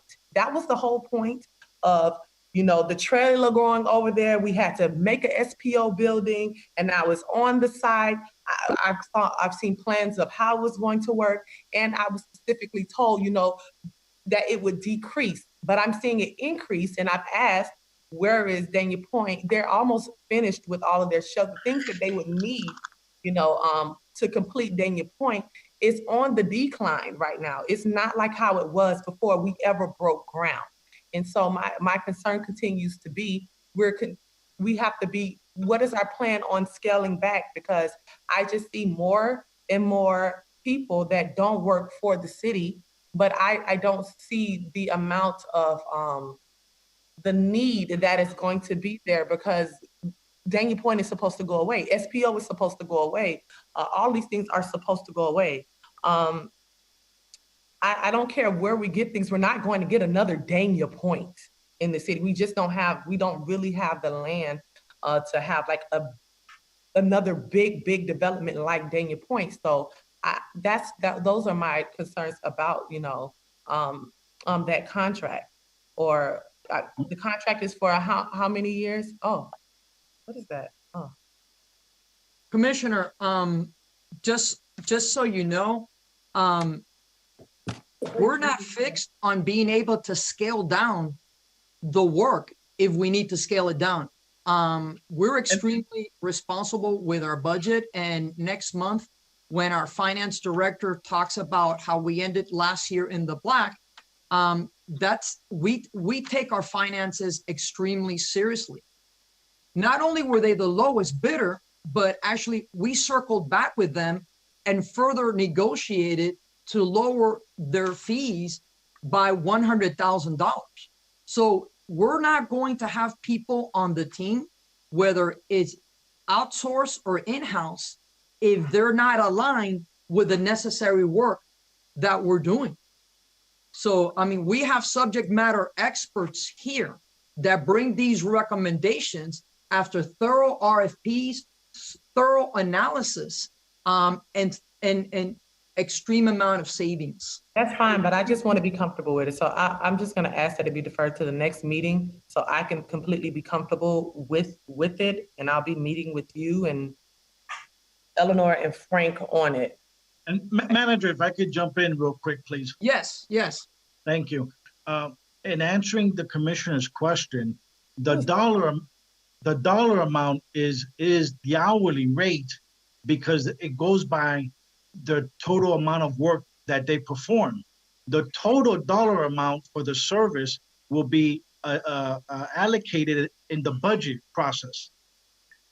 The budget process is what's going to determine the total dollar amount for the year for the CAP services. So like right now in this COVID pandemic, we've scaled down to, let's say, 1 inspector per trade when we would normally have 3 inspectors per trade. We have that flexibility. I understand that. Because of the amount of work. So it's not a total dollar amount to the agreement. It's an hourly rate depending how much we use that service. I understand that. And the total dollar amount is what was budgeted last year for this specific line item, and that's the dollar amount we cannot exceed without coming back to that. We have a contract in our hand that saves the city an additional $100,000. Well, I made a motion. I'm just asking for the motion. They can vote it down if they want to. I mean, the contract, but if you're concerned about money, we have this on the table. We have this bird in our hand right now. I understand that the contract's not up until June, and we want to. I made a motion. I just want to hear from the rest of the commission. I want to be swayed one way or another. I made a motion. Can I a second? I have somebody with a hand raised. So Eleanor has her hand raised. So go ahead. Yes, Commissioner James, I just want to assure you that CAP is our supplemental services. They are here to help us. They are not here to take any positions. They're not here to fill any vacant positions. They are here to help us if we need them. If we don't need them, they are not required to be here. Our city employees are our first most important, and we will hold them first accountable to all opportunities. I just okay, we have a meeting May 2nd, correct? Yes, this contract expires in June, so we do have another meeting. So May 2nd, I think I would be more comfortable. I have a lot more questions to ask that I don't want to ask here. Well, I just want to ask the question. I mean, maybe. My understanding was, and I heard some of it today, and I think I have asked this question before. This, the RFP that was done, when the bids came in, I know that CAP government had the lowest amount that they had the lowest bid, but even their lowest bid was more than what we've gotten them to agree to at this time. Is that correct? That is correct. So initially their bid was higher than what they're agreeing to for this contract, correct? They just weren't going to go up to 10% from what I understood. Correct. My understanding is that they agreed because we're currently paying them a certain amount, that stick to that amount with this new contract, even though technically they won the bid through the RFP process, and that even though it was a higher amount, correct? Yes. Okay. That's correct. So that's correct. Here's the concern. My question, and I understand that the commissioner has more questions for you, but my concern is, how long are they going to sit there on that lower amount? Are they going to wait until their contract comes up, or is this? I'm not asking them to wait till the contract comes up, Mayor. I'm really not. Well, no, but I mean, even if this is something that was on the agenda, there isn't anybody here from CAP that I can see. So, you know, I don't, my concern is that if we don't, because they were probably under the impression that this was going to go ahead and be signed because it was an agreement that was made. So if that was the concern, my concern is that if it doesn't get signed tonight, are we going to potentially have an issue and they're going to want the additional money? Well, you know, we did an RFP, okay? And that's what we do. That's what other departments do. That's what the agency, the CRA does. We did an RFP. They were the lowest bidder on that RFP, fair and square. In addition to that, Eleanor, our acting community development director with Candido, went back and further negotiated that. That's unheard of. So we have a contract here as needed, okay, that saves the city more than 6 figures. I don't understand why we would not move forward. This agenda has been out since last Thursday. I understand it's been out since last Thursday, but I'm also more than just a commissioner, as you understand that. You don't have an 8-year-old running around that you have to teach 2nd grade math to. You don't have other people that you have to go see. Like, you don't know my day. And so to just say it's been out since last Thursday, a lot of things have been out for months that people still have questions about. So I know that you have a really good relationship with the people over there. I know that other people have really good relationships with people over there. I'm not saying that I disagree with the agreement. I'm saying that I have further questions. I've already made a motion. I know that you are on the other line fighting for this and trying to make it go through tonight. I just can't, in my heart of hearts, see someone that you all have great relationships with, to be able to go back and negotiate and them not to raise their prices, but to keep them the same, means that you have a great relationship with them. And nowhere on this meeting am I saying that I don't want CAP to have a contract, because I'm the one that asked for an RFP, but I'm also the same one that asked for other RFPs, and it came back and the commission has chosen something different. So just because someone is awarded a bid, or just because someone that comes back at the lowest, doesn't always mean that they're going to win the bid. I don't foresee them not winning the bid, but my question is to move it to the next meeting. That is my motion, and I would like to hear from everyone else so we can just go or stay. But the back and forth, it just doesn't make sense if I've already put a motion on the table. Absolutely, Commissioner. I just want to put on the record that my greatest relationship and my number one responsibility is to the taxpayers of the city of Dania Beach. Okay. And just what I just wanted to just put one more thing out there. And the reason why I asked the questions that I asked is because maybe I'm confused. It's not like we're going to get another bid that's lower than what they've already agreed to. It's not like we're going to get a better bid than what they gave us, because their bid itself was higher than what they have since agreed to. That's my question. So I'm just confused here. I don't understand why we would delay this or until the next meeting. Because COVID has happened and a lot of other things I have to put in consideration when I'm making decisions. And when I'm making a decision as an elected official, listen, I haven't been privy to all the conversations that you all have had. I've been asking for over a month for us to have emergency meetings so we can discuss things like this. So all of my questions are questions that I've wanted to discuss with you all, not necessarily staff. And so this has been my first opportunity to do so. And so I'm sorry if I'm a little long-winded tonight or if I have additional questions. I'm sorry. I've been asking for an emergency meeting for weeks. You obviously you have the right to ask whatever questions you want. I don't think that this would have had anything to do with an emergency meeting though, but regardless of that. It could have been on the agenda. It could have been, go ahead. So let me make my statement. It's not, this, I don't think this has anything to do with an emergency meeting, but what this has been something that's been ongoing, because this RFP went out a while back, and there was I talk to the city manager almost every day, if not every day, just because I have questions and I would like updates. I pick up the phone and I call her and I ask her. And when something like this comes in, that's one of those things that I follow up on, because I knew it was something that was done previously. So, it's not, I'm just confused as to why it is that we need to delay it. If it's that big a deal and you really need to delay it, then delay it. Well, that was my motion. I'm just waiting to hear from everybody else. That's been my motion for the last 15 minutes. Okay. Is there a second? I'll second it. Senator Brandemar, did you have a question? Yeah, I did. I wanted to know, Mayor, if this was a time-sensitive issue that we're. What do you mean by that? Because the contract is up in June. In when? June. Do we have a meeting before the contract's finished? Well, gee whiz, if it was even Bill or Lauren, I felt that somebody was so strong feeling, I'd say, all right, wait to the next meeting.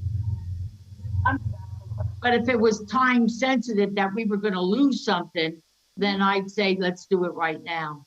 Well, that's my concern, that we could potentially lose that reduction. But businesses are struggling right now. I don't think anybody's going to lose a $1.2 million contract and walk away from it. I just don't see it happening. That's not what I said, but whatever. Are we continuing to vote? Is there a second? Do we have a second? Chicky seconded. I seconded it. And then let's call I don't mind waiting till a commissioner, no matter who it was, even if it was Lauren or Bill or even you, Mayor, that had a question. I wouldn't mind holding it to the next meeting.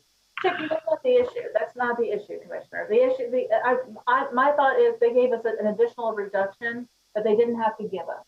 And but will she take it back? Is that what the company, will they take it back? They could. If they might do that, we don't know, because this clearly was something that was on consent that we thought was going to move forward. So, that's my only concern. And they would lose this kind of money. If they would lose the $100,000+ savings that we had. That was in an economy like we got today with this virus. I don't think so. They're going to want every nickel, dime, and penny they get.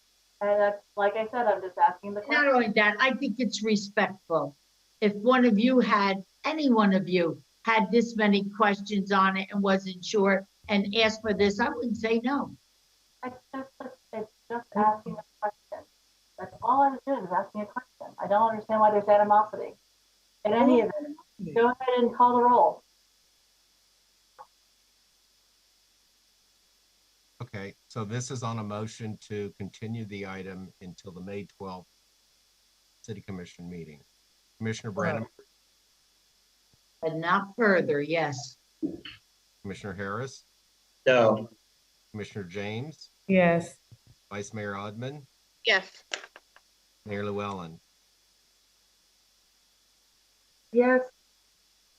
But no further. No further. I can't go any further than that. I won't agree, so you might as well know the next vote already ahead of time. That's it. The motion says the 12th. That's what you Yes. voted on. Yes, Vice Mayor, you're right. All right, so next. Bids You're and a requests and proposals. It was I said yes. Okay, motion carries 4-1. No bids and requests for proposals. We're next up with public hearings. Tom, are you able to speak now? Yep, 9-1, a resolution of the City Commission of the City of Dania Beach, Florida, authorizing the city manager to apply for the 46-year Community Development Block Grant Program in the amount of $179,319 to provide funding for drainage improvements in the Northwest Neighborhood Drainage Basins Project located in Census Tract 805, Block Group 1 and Census Tract 805, Block Group 2. Providing for conflicts, further providing for an effective date, sponsored by Public Services. Is there I make the motion to approve. a presentation or anything? It's a public hearing, so is there anyone here to speak for or against? I see it. I see a hand. Hold on. Hold on. Public Services Director, you are allowed to speak. You have to unmute yourself.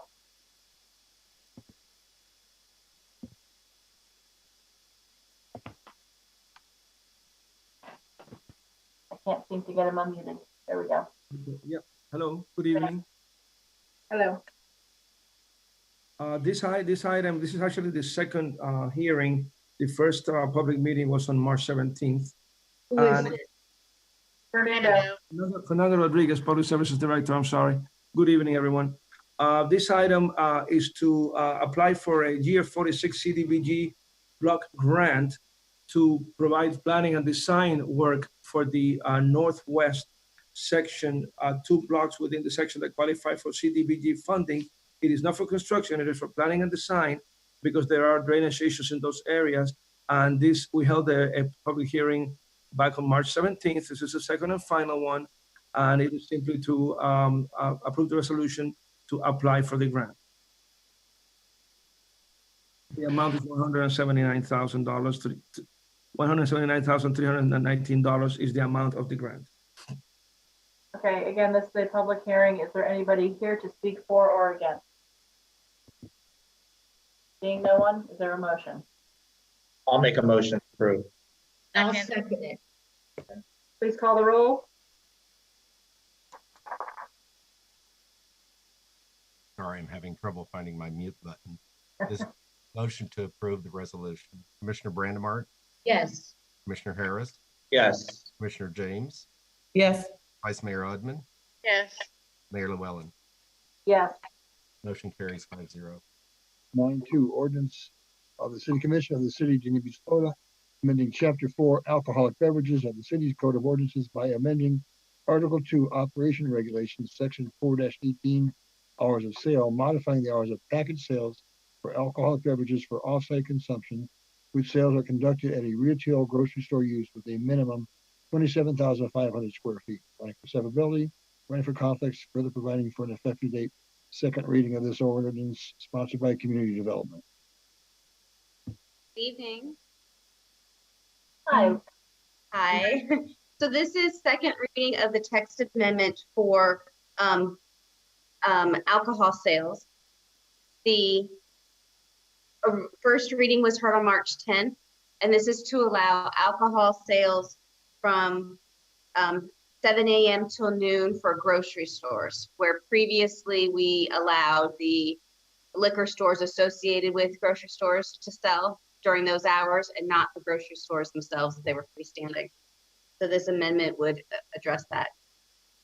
I do have a presentation if you want me to go through that. It was the same presentation made on March 10th, but I can do that if you like. I don't think we need the presentation. Does anybody need the presentation? Mm-hmm. Okay. This is a public hearing. Is there anyone here to speak for or against? I make a motion to approve. I'll second it. Please call the roll. Commissioner Brandimart, Yes. Commissioner Harris, Yes. Commissioner James, Yes. Vice Mayor Odman, Yes. Mayor Llewellyn. Yes. Motion carries 5-0.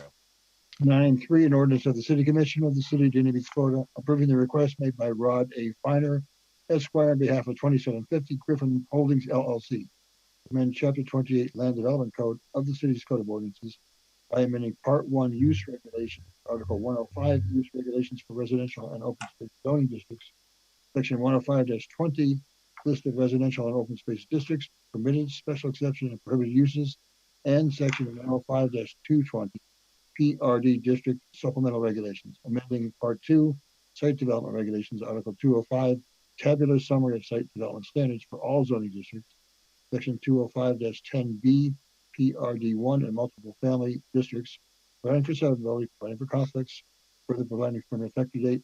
Second reading of this ordinance, also sponsored by Community Development. Good evening. This is also second reading of the text amendment. The first reading was before the commission on March 10th as well. This amendment will amend the existing PRD zoning district to allow mixed use as a component to redevelopment. And it also establishes the development regulations for that new form of development. The one change that was different was at the last meeting on March 10th, the applicant Rod Finer stood up and said when he had met with the residents, they had asked to add a restriction to the retail establishment. So we did that, and the restriction was excluding smoke shops, CDB retail, and discount retail. And that was at the request of the residents in that area, because otherwise we just were allowing retail. Also, I have the PowerPoint presentation. I can go through this if you'd like to do that, but it was the same that was presented on March 10th. Corinne, yes. I see Mr. Finer is here also. Yes. He's in the waiting room there. And maybe he can answer this. I know that he had requested that certain items be continued to May. Yes, so also on this agenda was the plat. This is item number 4. So he did request that the plat be continued to May 26th. Okay, so not item 3, only item 4. Correct. Okay, because I know there was an issue with because of the virus situation and needing to meet with us further and being unable to do so. I see, I believe it's probably Mr. Finer that has his hand up. Let's see. Go ahead, Mr. Finer. Thank you, Madam Mayor. I appreciate it. Just to clarify what was said, yes, we're requesting the plat be continued. You're going to see a rezoning, a plat, flex units, and a site plan coming forward with this project. The reason why we want to still move forward with the text amendment is this is the preliminary action that needs to occur before as we're moving forward with all that. And we're currently working with the Griffin Civic Association, and we'll continue to work with them before any of those other items come back before you. Okay, thank you. Does anybody have any questions? I'll make a motion to approve the text change amendment. Hold on, it is a public hearing, so I need to see if anybody is here to speak for or against. Seeing no one, you have a motion on the table? Can we repeat it? Yes, please. Okay, I'll make a motion to approve the text change amendment on item 3. I'll second that. Please call the roll. Commissioner Brandimart, Yes. Commissioner Harris, Yes. Commissioner James, Yes. Vice Mayor Odman, Yes. Mayor Llewellyn. Yes. Motion carried 5-0. Next item is a resolution of the City Commission of the City of Dania Beach, Florida, approving the Griffin Living Plat PL 99-19 submitted by the property owner 2750 Griffin Holdings LLP for property located at 2750 Griffin Road, 2730 Griffin Road, and 4850 Southwest 28th Avenue in the city of Dania Beach, Florida, as legally described in Exhibit A, a copy of which is attached to this resolution. Providing for conflicts, further providing for an effective date, continued from the February 11th, 2020 commission meeting, community development sponsored, as just mentioned by the applicant and Corinne. This is slated for a continuation to the May 26th commission meeting, subject to any comments from any public participant. Do we have a motion to continue this item? I make a motion to continue the item.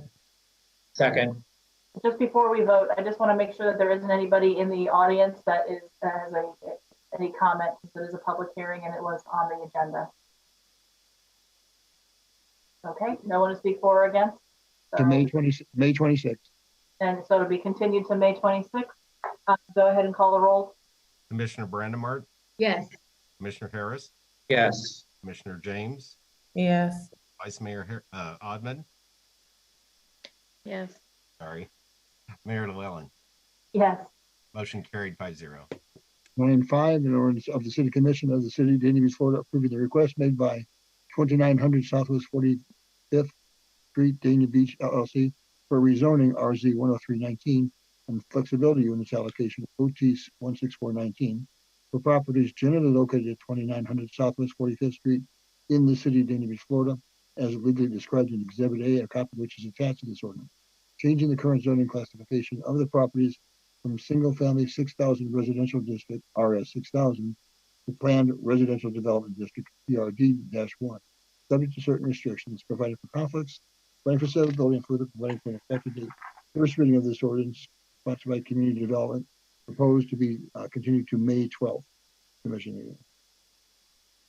This is the item that it wasn't noticed properly. There was an issue with the signs not being up.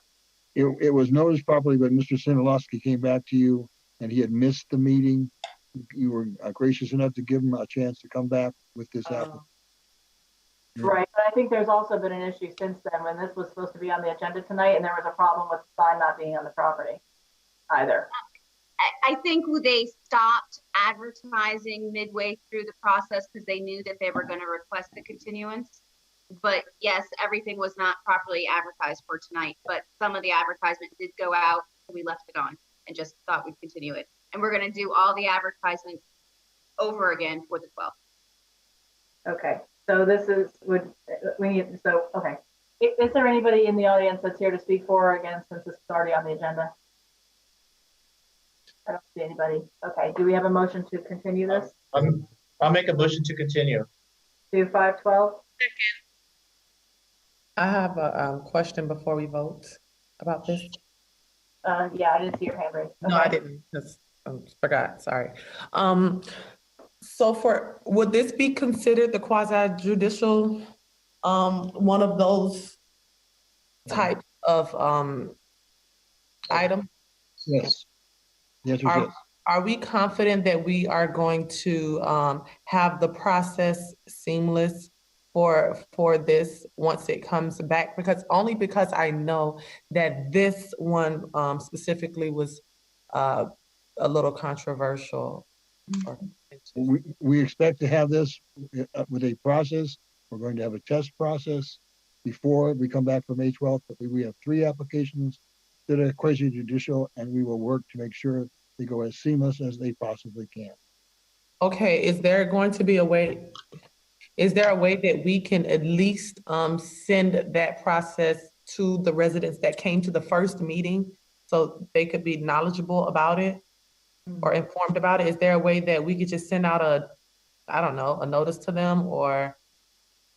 We have all their names. We have their names from that meeting. And all of our notices have been changed so that the signs, the newspaper advertisements, and the mailed notices all indicate this is a virtual meeting. And then the notices also point people to how the process works so that they may participate. So they can catch on the web page or come to City Hall if they don't have a computer and look at the bulletin board here. Okay. All right, so you already made it. I'm sorry. Do we have a motion to continue this? I'll make a motion to continue, May 12th, right? May 12th. And I With think the we proper Yeah, notification. we have a motion in a second. Okay, with the proper notification, right? Okay, please call the roll then. Commissioner Brandimart, Yes. Commissioner Harris, Yes. Commissioner James, Yes. Vice Mayor Odman, Yes. Mayor Llewellyn. Yes. Motion carries 5-0. The last zoning item is a resolution of the City Commission of the City of Dania Beach, Florida, approving site plan modification SP 00315 MOD 2 and design variation OT 01620 submitted by 4 North Federal Dania LLC for the property located on the northeast corner of Federal Highway and Dania Beach Boulevard in the City of Dania Beach, Florida, as legally described in Exhibit A, a copy of which is attached to this resolution, providing for conditions, providing for conflicts, further providing for an effective date. This is the property we know as the Tryon development. It's sponsored by Community Development. This is also proposed to be continued to May 12th. It is also a quasi-judicial hearing. Okay, just in case, is there anybody here to speak for or against since it was on the agenda? I don't see any hands raised. I make a motion to move it to the May 12th meeting. I second it. Please call the roll. Commissioner Brandimart, Yes. Commissioner Harris, Yes. Commissioner James, Yes. Vice Mayor Odman, Yes. Mayor Llewellyn. Yes. Motion carries 5-0. Okay, so now we're on to discussion and possible action. The first item is city manager 1-year anniversary that was brought by me. I wanted to bring this up because, as you all know, we just had the anniversary of our city manager being here, and it would normally be the time to do a review of her, potentially give her a raise. Given the scenario of what is going on right now with COVID and the fact that we don't know how this is going to impact us financially completely yet, I had spoken to the city manager about this. She is in agreement with me that we probably should hold off on doing that at this time. And I would ask that we defer that until at least May to see where we are as far as budgeting, money, and so forth. Commissioner James. Yes. Do we have the form that we are going to use for any type of review? I haven't seen anything. I've never been through a review for the manager. So for the previous manager. So I'm not really well versed on how that goes. I'm sure there's a form. If there is not a form, I'm sure HR can put something together for us. HR here, I think she is.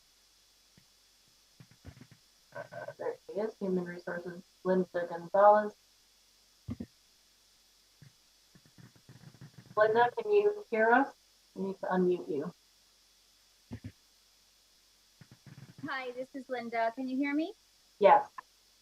We will certainly find out if there was a form that was used, and if not, as you stated, we can certainly create one for an evaluation. Okay.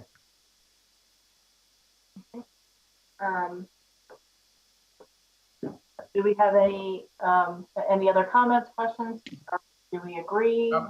Are we gonna have a chance to look at the form to add comments if we want to add anything, take anything away, or anything like that?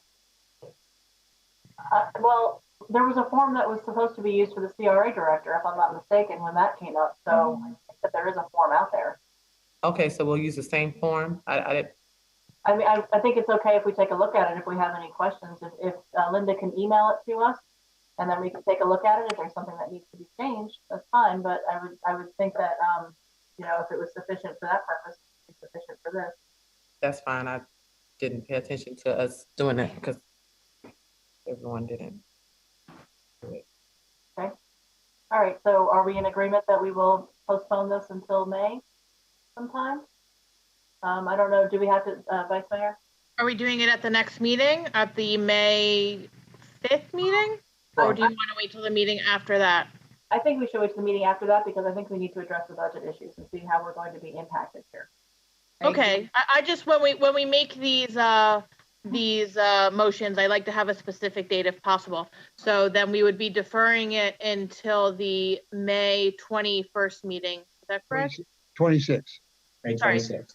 Oh, yeah, there we go. All right, so to defer to May 26th for discussion. Are we supposed to have the forms filled out by then, or?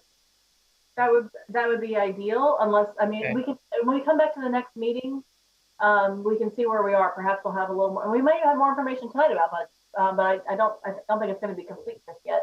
But I think that, you know, we could take a look at it at the next meeting and see where we are, and if we're, you know, we'll see how it is at that point.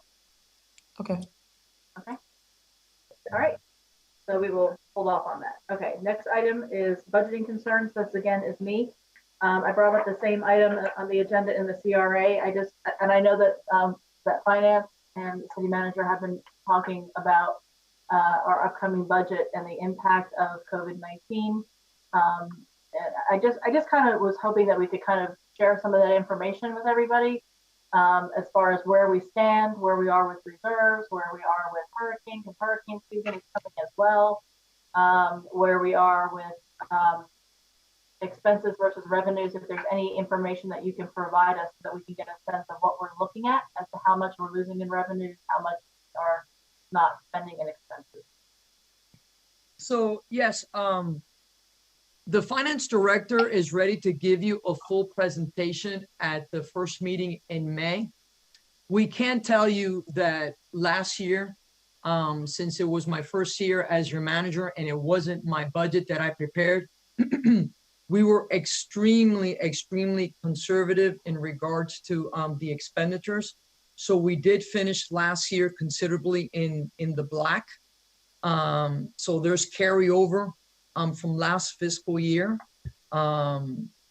Additionally, what we are seeing with FEMA is that they're taking a very long time with events. For example, in 2017, the hurricane, to be able to get those reimbursement. We've developed a really good relationship for a while now with Jared Rosenstein, who's the right hand for Director Moskowitz. So we were able to get a big chunk of the event that happened in 2017. I believe it was Hurricane Irma. But I know that Frank is ready to give you a full report at the next commission meeting, but certainly he can talk about some of those points of revenues that we've been losing, and those opportunities that we may have there. Frank, can you talk to us a little bit about some of that? Yeah, and thank you for recognizing me. We've been looking at this for a few weeks now. We've been looking at revenues very closely to see exactly what are the issues that we're going to encounter through year end. And as I've been saying on some of the management calls that we've been having, and I know here and there some of the city commissioners have attended, but what we're seeing is that, and this is across the board, this is across other cities and counties and the state itself, anything having to do with transactions that generate sales tax, since there's so much activity is slowed down, that's gonna cut the amount of sales tax revenues coming into the city from the state. Anything that's related to consumption of gasoline, obviously there's a lot less cars on the road, there's a lot less use of fuel, and so that is going to decrease the amount of local option gas tax that we get at the city. Electricity, from FPL, we get electricity utility taxes and franchise fees.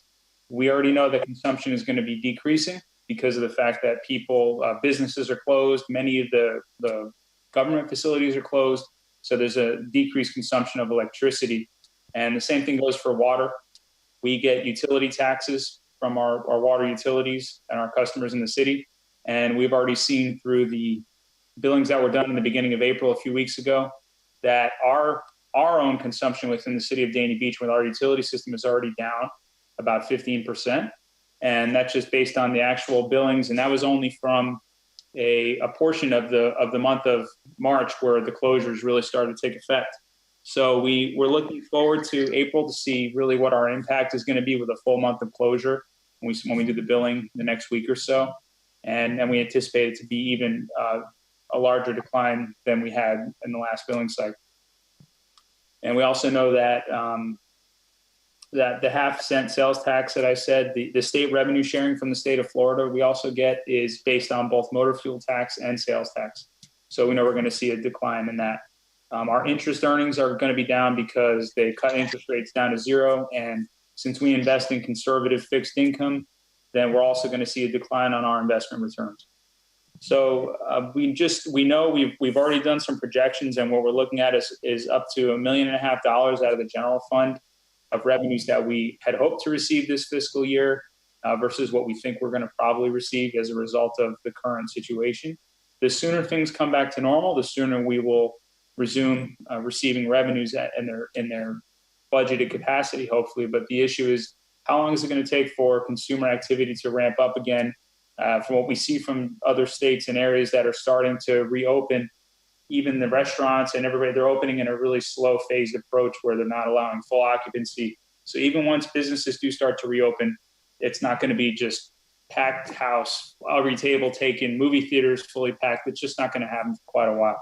So we have to anticipate that this will continue through fiscal year end to some degree, and most likely will spill over into the coming fiscal year. So we're going to be monitoring this as we continue refining our projections for the current year. And we're also taking all this into account of how much into the next fiscal years is going to impact us, and really how is that going to impact our budget. And we're starting the budget process soon. We're going to be kicking everything off this week and getting departments to start putting in their requests.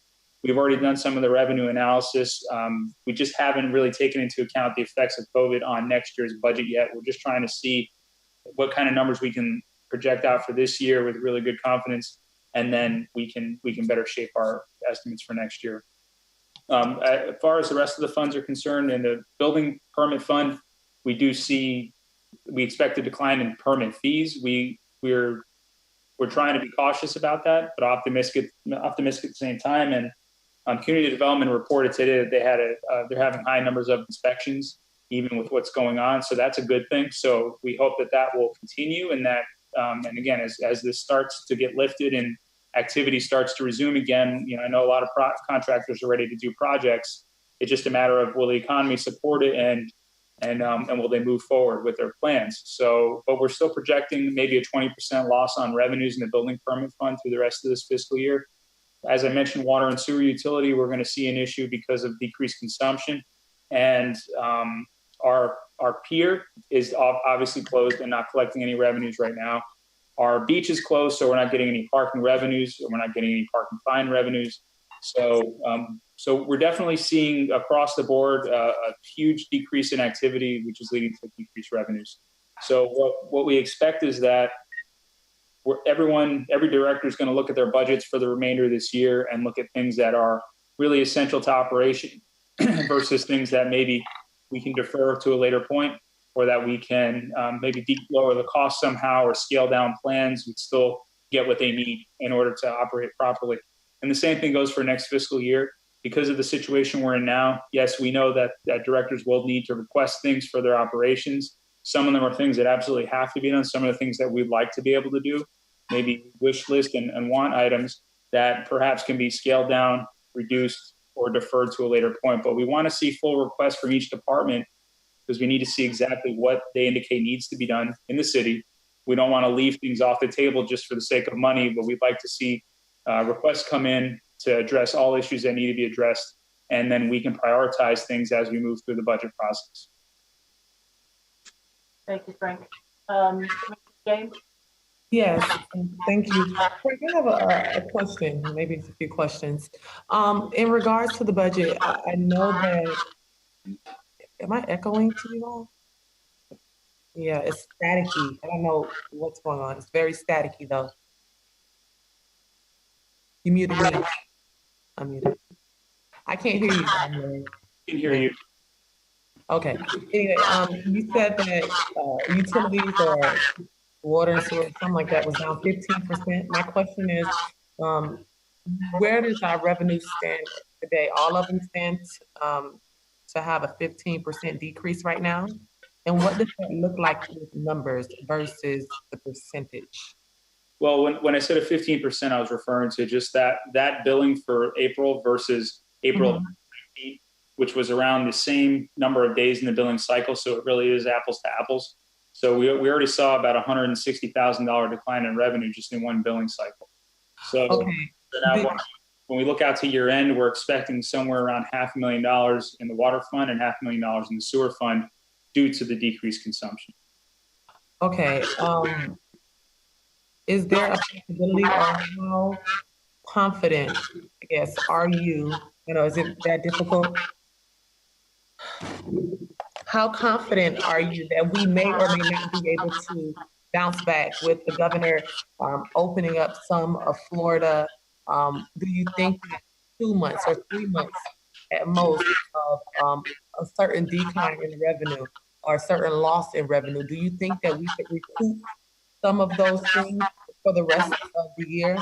Because I know that although there are people that are very cautious about going to the beach, I know there are people that can't wait to go to the beach, can't wait to go to restaurants, can't wait to live again because we're like all in prison right now. And so I think, I guess I'm just being a little more optimistic, saying that we're not going to lose so much the entire way down. I know that the businesses probably spend more money with their electric and water because I know my bills have gone up, but I know, know the other bills have gone down. So I'm not sure how that's going to offset things. Well, what I can say is that I mean, I can't predict human behavior, but from everything that I'm watching in the news and everything that I'm seeing, there's going to be a slow, gradual phase in of normal society, of people going out and doing things, but in a reduced level. You're going to have some people that just want to go do everything. You're going to have a lot of people that don't want to do anything, and everyone else is going to fall somewhere in the middle, right? It's kind of like how things normally go. But what I'm reading on the national level is there's predictions that are looking like this could become another Great Depression. It could be that bad because the issue we have is you're already seeing some businesses are just going out of business. There's one restaurant that I think they just opened 10 locations in South Florida in the last 2 years, and they shut them all down. These are the kind of structural issues that are going to be created in the economy where you have this prolonged period of a lack of revenues coming into the business world, and some will recover and some will not. And it's going to be a little while before there's more flow of funds and businesses are more confident in opening up new businesses, potential entrepreneurs. So things are just going to they typically take a little bit longer to recover than they did to get into the mess. The recovery usually takes a little bit longer. So it would be nice to see a very quick bounce back. And by the fall, we're, humming on all cylinders. And I think some people nationally are saying that, but I think locally, we are already seeing the impacts, and we anticipate that this is going to be a gradual recovery that is not going to correct itself within 5 or 6 months. Will property values change? That is something that a lot of people are forecasting they will. So there's a couple of pieces to that. One being that property values for the coming fiscal year 2021 are based on the January 1st, 2020 assessed values. So those should be good because they've already been done.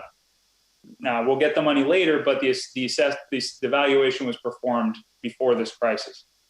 The issue we're going to have is whether this continues, whether there's a big issue with commercial properties, because if companies can't pay their commercial rent and then they end up going out of business, then the value of those properties could start to decline.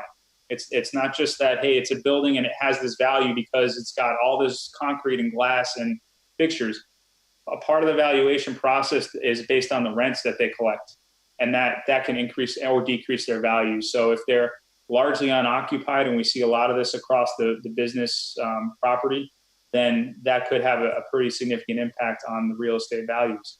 Another issue is unemployment. And if people don't have jobs and they're not making money, then they can't go get that new mortgage. They can't refinance. They can't improve their home. So we do, and this is not my prediction. I'm reading this from the news and from online, that there is going to be an impact on the housing market. There could be a 4 or 5% correction coming this January, meaning that we could see a decrease in values as a result of this. That would not affect next year's budget. It would affect the year after that, the 21-22. So, and by then we would expect that some of the decreases we're seeing now in the other revenue streams that we're going to feel right away will have already recovered by then. And then we're going to have this other drop off of revenue because of the ad valorem. So it's kind of going to go like this for a little while. And it makes it difficult because, like I said, some of these things are very immediate impact. Some of them are lagging, like the ad valorem. So that could that could come back and hit us later when everything else is already recovered. So, and then trying, one of the other issues is, and one of my concerns is that this may come back again. If we open everything too soon, could we potentially then see this come back again, and how would that then impact us? It wouldn't be good. You know, that's, yeah. I couldn't hear you. Could you repeat that? I couldn't hear you. I couldn't hear. You said it wouldn't be good, but I just said so it would continue the same, that up and down thinking about it would be the same thing even longer. Yeah, things in the retail environment, I mean, aside from shopping malls, but in general, consumers were spending a lot of money. People were going to restaurants, people were investing in their homes, they were buying new cars. Everything, by all accounts, the economy was doing very well. And all of a sudden now everything has completely come to a grinding halt. So again, like I said, that doesn't just turn itself around immediately. You've had a lot of people who are out of work for a while, and they may get reemployed, but they may have had to use their savings for a couple of months. And they may have had to put off those vacations and those other things that they wanted to do that they're not going to be able to do for the time being. And all those little transactions, when you multiply them by millions and millions and millions, it all adds up. And that's what generates the sales tax that we bank on and the fuel tax that we bank on. So it's, again, like if things just come back to normal as far as everything's open, movie theaters are open, travel industry is wide open again. People can go on vacation and stay in hotels and take flights. That's fine. But who is going to actually have the means to do that? And, just as a result of this period of unemployment that we're seeing until things get back to normal. And I think we're going to move into what we're going to call like the new normal, because a lot of even large businesses that had plans to open and expand are now tightening up on those plans because it's just not the right time to make those investments. The revenues that they had counted on this year would be going to support those new plans, and those revenues aren't going to come in. So they're going to have to defer or delay something because they're just not going to have the money. Okay. You mentioned that each department director is going through, I guess, the line item check for things to see what they can cut. Yes, and we're going to be working with them as we start working through the budget process, and we really want to partner with them to do the best we can to make light of the situation and try and balance things and make it work out for the city through year end. Okay, and is that going to be more information that you're going to have for us at the next meeting? I'm sorry, can you repeat that? Will that be additional information you can provide for the next meeting? I can't hear you. Are you saying, is that something that we're going to be discussing at the next meeting? Yeah. Hopefully we can have at least some preliminary, finance has already gone through budgets, and we've already looked to see like what's discretionary, what don't we have a contract on, and what are things that, not that we would cut, but could possibly be cut. And we have a list of things, but we need to work with the directors and determine what can and can't be done here and how can we save money. And the same thing, I think it's the CRA meeting, but contracts that we have that are in existence now that maybe are not going to be able to be fulfilled, are we going to go back and take a look at those and see if we can maybe negotiate or get money back on them? Yes. Okay. That's all for this item. I don't know if anybody has any questions. I really can't hear anything that's going on right now. I'm just shaking my head and nodding. Is there a way we can mute everybody and then mute one person? Mute everybody. Hold on. Okay, everybody's muted except for me. Okay, and I have the next item as well, which is an update on reopening Dania Beach. Excuse me, Mayor? Yes. Manager waved her hand. I think she wants to make a comment. I'm sorry. Hold on. Finance director had said that's going to greatly impact us here in South Florida is that the cruising industry has totally come to a total halt. So be it, the port of Fort Lauderdale and all those cruise ships that come in and out of the port that come to our restaurants and enjoy our city and all the local cities around us, all that's going to be greatly impacted, probably through the rest of the of the calendar year. So those are revenues too that we're not going to be seeing, that I just wanted to make sure that you guys were aware of that. Thank you. Okay, so the next item is about an update on reopening Dania Beach. I've been having regular conference calls with the mayor of the county, as well as the administrator, as well as mayors of other cities, all throughout Broward County. I believe that the city manager has also been having meetings with the city managers from all of the cities, as well as with Bertha, like we are. We had a meeting on Friday. At that time, that we discussed the reopening of the county. And at that time, it sounded as though this was going to be a process still. It was not going to happen quickly. That there was going to be another call this week to discuss some things that we all put in our 2 cents about things that we were concerned about. And the discussion was that we would start out slowly. It is 4 counties that are working together. It is Palm Beach, Broward, Miami-Dade, and Monroe. But that all 4 counties would be working together, and the cities would then also be working together, so that we didn't have to do things piecemeal like we did with shutting things down. And we wanted to make sure it was consistent. All of the mayors had an opportunity to speak and talk about the different issues that we wanted to include in any sort of order. And this would just be strictly for recreational activities, not including the beaches, because the beaches would still be closed. The beaches are much more difficult to police and to enforce, and that's been the consensus basically of everybody that's along the coastline. So in any event, to do this slowly, the discussion was primarily golf courses, boat ramps, and parks. Yesterday, we found out that the mayor of Miami-Dade County issued an order, and as such, actually I think so did the Palm Beach County mayor, but what was decided was that Broward County apparently was going to do the same thing. So there was no real further discussion until today. There was a little bit back and forth yesterday, and then all day today it's been back and forth. While we've been in this meeting, they have finally issued an order. There were some draft orders before this that came around. The biggest concern that everybody has with this order, just so that you are aware, is the timing, because it basically goes into effect tomorrow or tonight at 12:01, and basically opens up county parks, or any park in the county, basically, as well as boat ramps, parks, boat ramps, and golf courses. And it also added in amenities for private condominiums, including pools.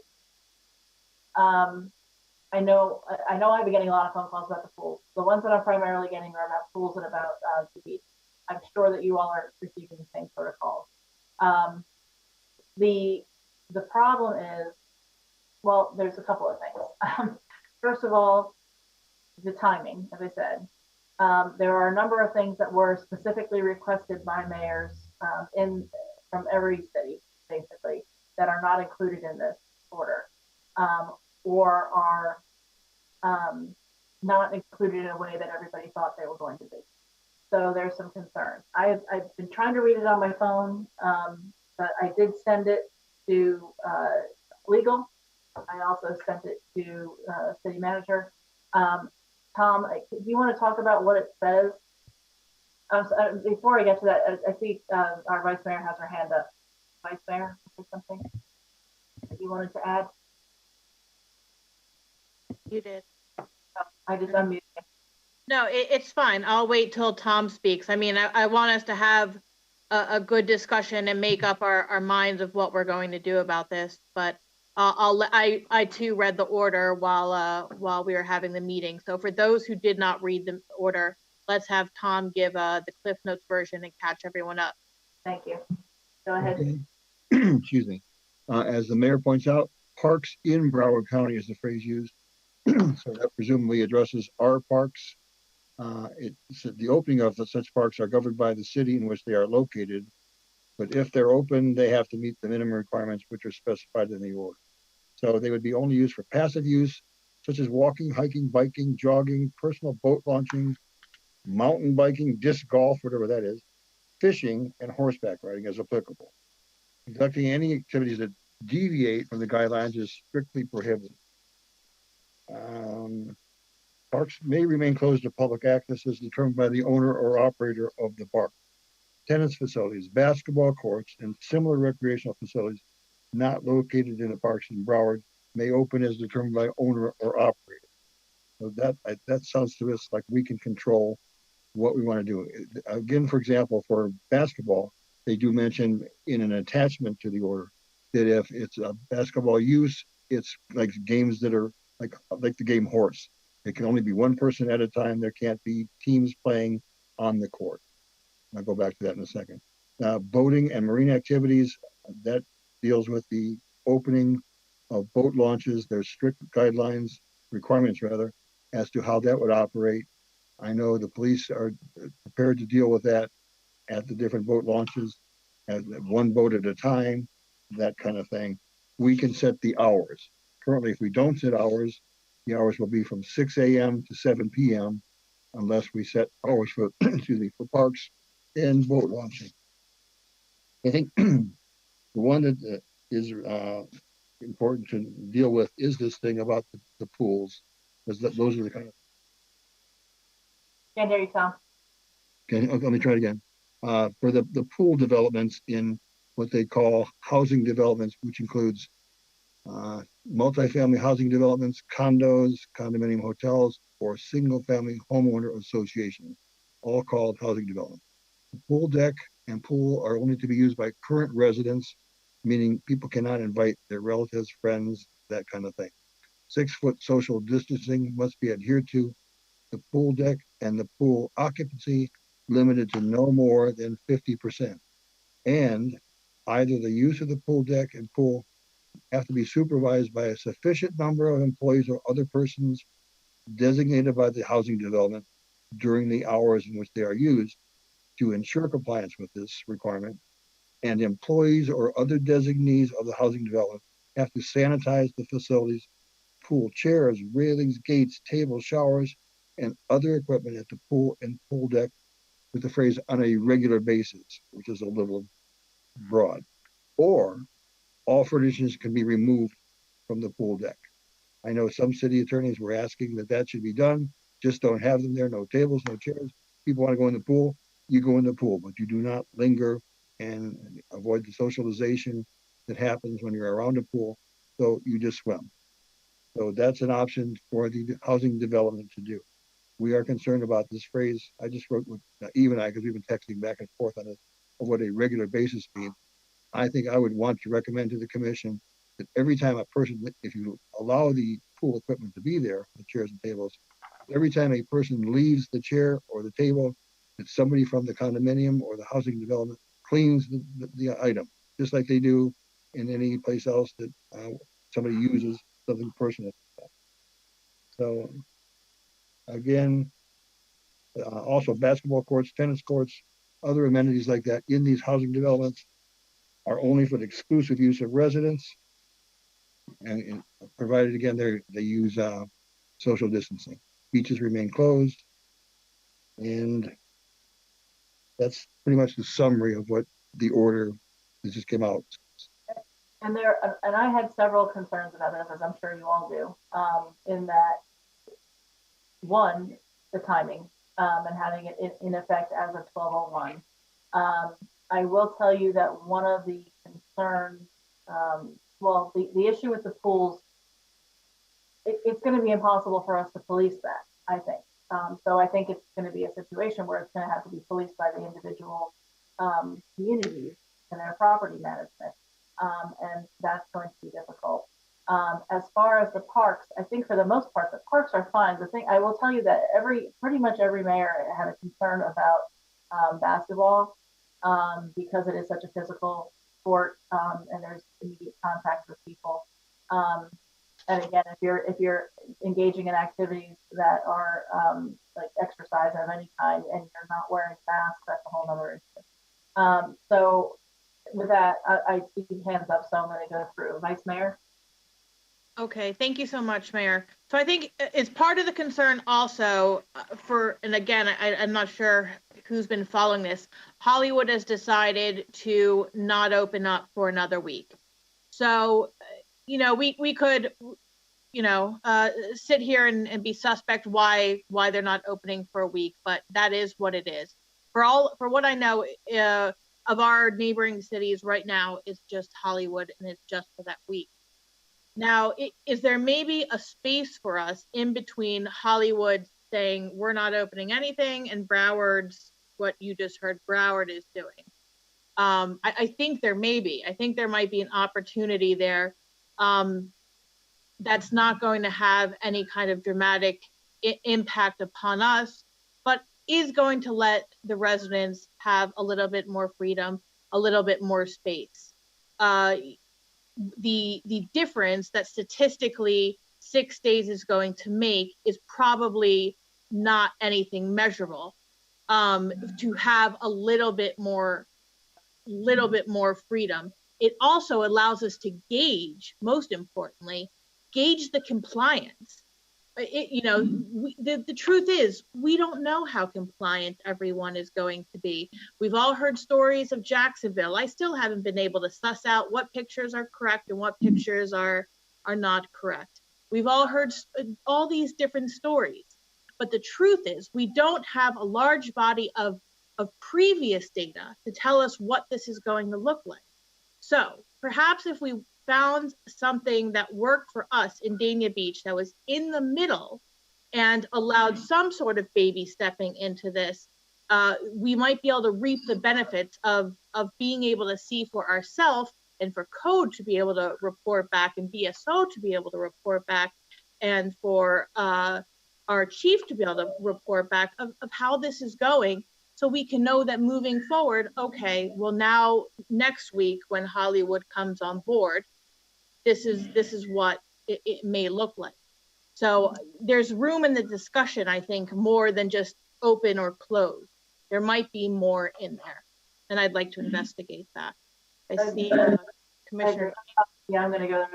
Agreed, and that's something I've been talking to legal about this several times today when I saw drafts coming out and talked about Hollywood and what's been going on there as well. And I actually do have some legal concerns about that, which I'll address after everybody gets a chance to speak.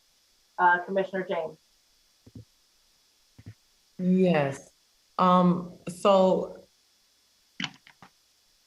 it's a lot to think about. My main question is, how do we continue to dialogue off of virtual conferencing? Because this has been one of my issues that, the vice mayor has great suggestions, but we can't hear each other's thoughts. We can't bounce things off. We can't workshop these things and come together and decide things as a unit, or if that's even the will, because from what I've known, this really hasn't been our decision. This has, been a decision under the powers of the mayor, and that's all fine and well. But how is this any different? Because what happens if they come back with the numbers tomorrow or even a week from now? How are we going to further discuss what we want or what we see and how the trend is changing? Are we going to wait until May the 12th? I just want to know how we continue and further this conversation other than tonight. Well, first of all, under the emergency order and the declaration, that it has been me who's been signing the orders, but it has been my understanding that every time that we have gone to do that, each of you has had an opportunity to advise of certain concerns that you have. I know there have been certain things that we've incorporated into previous orders based upon requests. The pools, for example, I believe came from either you or Mr. Brandamar, or both, that this was a concern. So I know that there have been things that each of you has had. I'm bringing this up to you now because I wanted to update everybody, but also because this order just came out. I don't think we're going to be, because otherwise we'd be having workshops every other day, because there's going to be changes all the time. I don't think that's something that we can do at this point. But I think the way that we've been doing things, where there have been concerns, if you bring it to the city manager, to legal, to whomever, and we can incorporate those, then that's something we can do.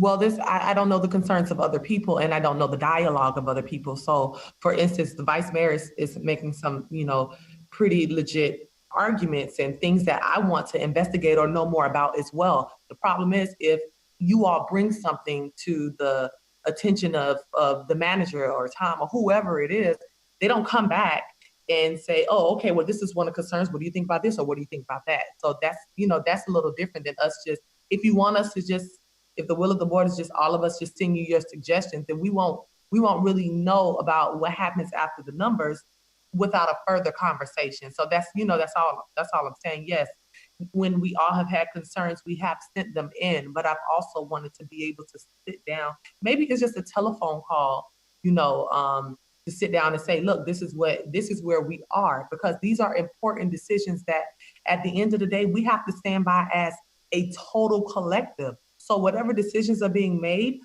the residents are putting that on our hands, but sometimes we don't really know the things that are happening until after they happen, which is fine, but I just want to be consistent in how we're doing things. Whatever the sunshine allows. And again, the sunshine is going to require any sort of a conversation like that, whether it's a phone call or not, it would have to be noticed.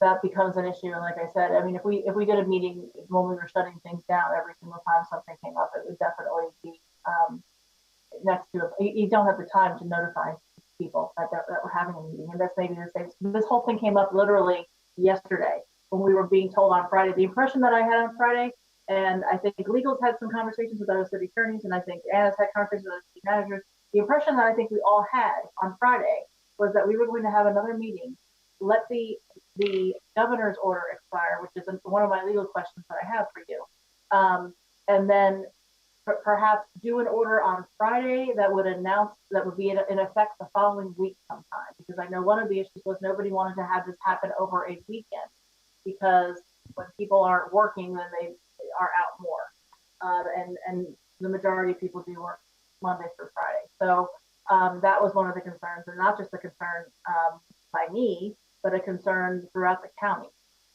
So, I think we still continue to move along the way that we are, because this seems to be one of those situations that's going to be at a rapid fire. And I don't, anybody else can speak on this, but I don't think that that's what the intent of the order was, to have multiple meetings to discuss this. I see Commissioner Brandon Marty has her hand up. So, yeah. Mayor, the items that Tom Ansborough read off to us, they're not going to be done. And I want to know what happens then. First of all, I love the fact that if the pools are open, that it's for residents only, not for them to bring guests. And that's exactly when you closed it down, you saved probably lives when you did close those pools down, because the people were coming to the pools at Meadowbrook that couldn't go to the other pools. You know what I mean? Because the gates are open. You just go in. Sanitizing pools, Tom, ain't going to happen to pool decks. Removing of the furniture is an answer, which you brought up or somebody did. That's wonderful, because then they can't lollygog around on the deck because there's nothing to sit on. And they're not allowed to bring their own. But not one condo association from Dania Beach Boulevard to Sheridan Street will do this sanitizing of the pool decks. They're not going to enforce 50% use.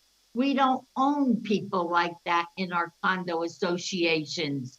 They're just board members that meet, and that's it. No one's going to say, oh, I'll go out there and I'll make sure that you only got 50% there. That's not going to happen. So now my question to you is, what happens when these rules that were not made by you, Mayor, or Tom are not going to be enforced, because you don't even have anybody to enforce them either? When you say sanitize, which is very important, as a nurse, I realize that. Sanitation is half the battle. That's why we're in masks, so that we're making areas safe for other people. but, and yourself and the other person, but how are they gonna sanitize a pool deck when they don't have the proper people that are on premises 8 hours a day?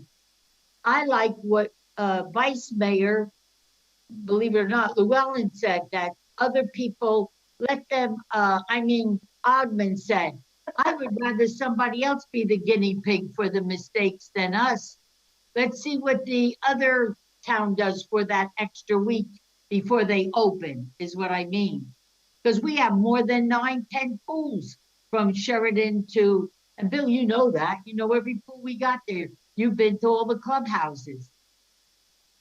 They have nobody to clean the decks during the day. Ain't gonna happen. If I can just add in there, the county order does not talk about cleaning the deck. That's what I wrote down. You said sanitize pool decks. No, I'm sorry. I'm trying to read it the way it. Read it. There's 3 things for these housing developments, which includes condos, that provided the pool deck and pool are only used by current residents. Right. 6 foot social distancing, CDC. 50%. The pool deck and pool occupancy are limited to no greater than 50% capacity. So 50% capacity. And either the housing development provides for cleaning by designees of the condo or housing development for these different things, not the deck, but the chairs, railings, gates, tables, showers, and other equipment at the pool and deck, not the deck itself, or all the furnishings are removed from That's the best way. That's the only way that you would accomplish that. I agree. We talked about this, and that's my idea. My suggestion is we would have to require, rather than give people an option, that they would have to, if they want to do this, they'd have to remove the furnishings from the deck. Yes, I agree with you. Mayor, take that please into consideration. And Mayor, when you talked about, I'm sorry. I just want to say that was something that was discussed on this call last Friday. And that was one of the options that we did discuss, was removing them or removing maybe half of the chairs so that they could be separated. One of the 2, either one. But at least removing at a minimum some of the chairs so that you don't have people congregating. Go ahead.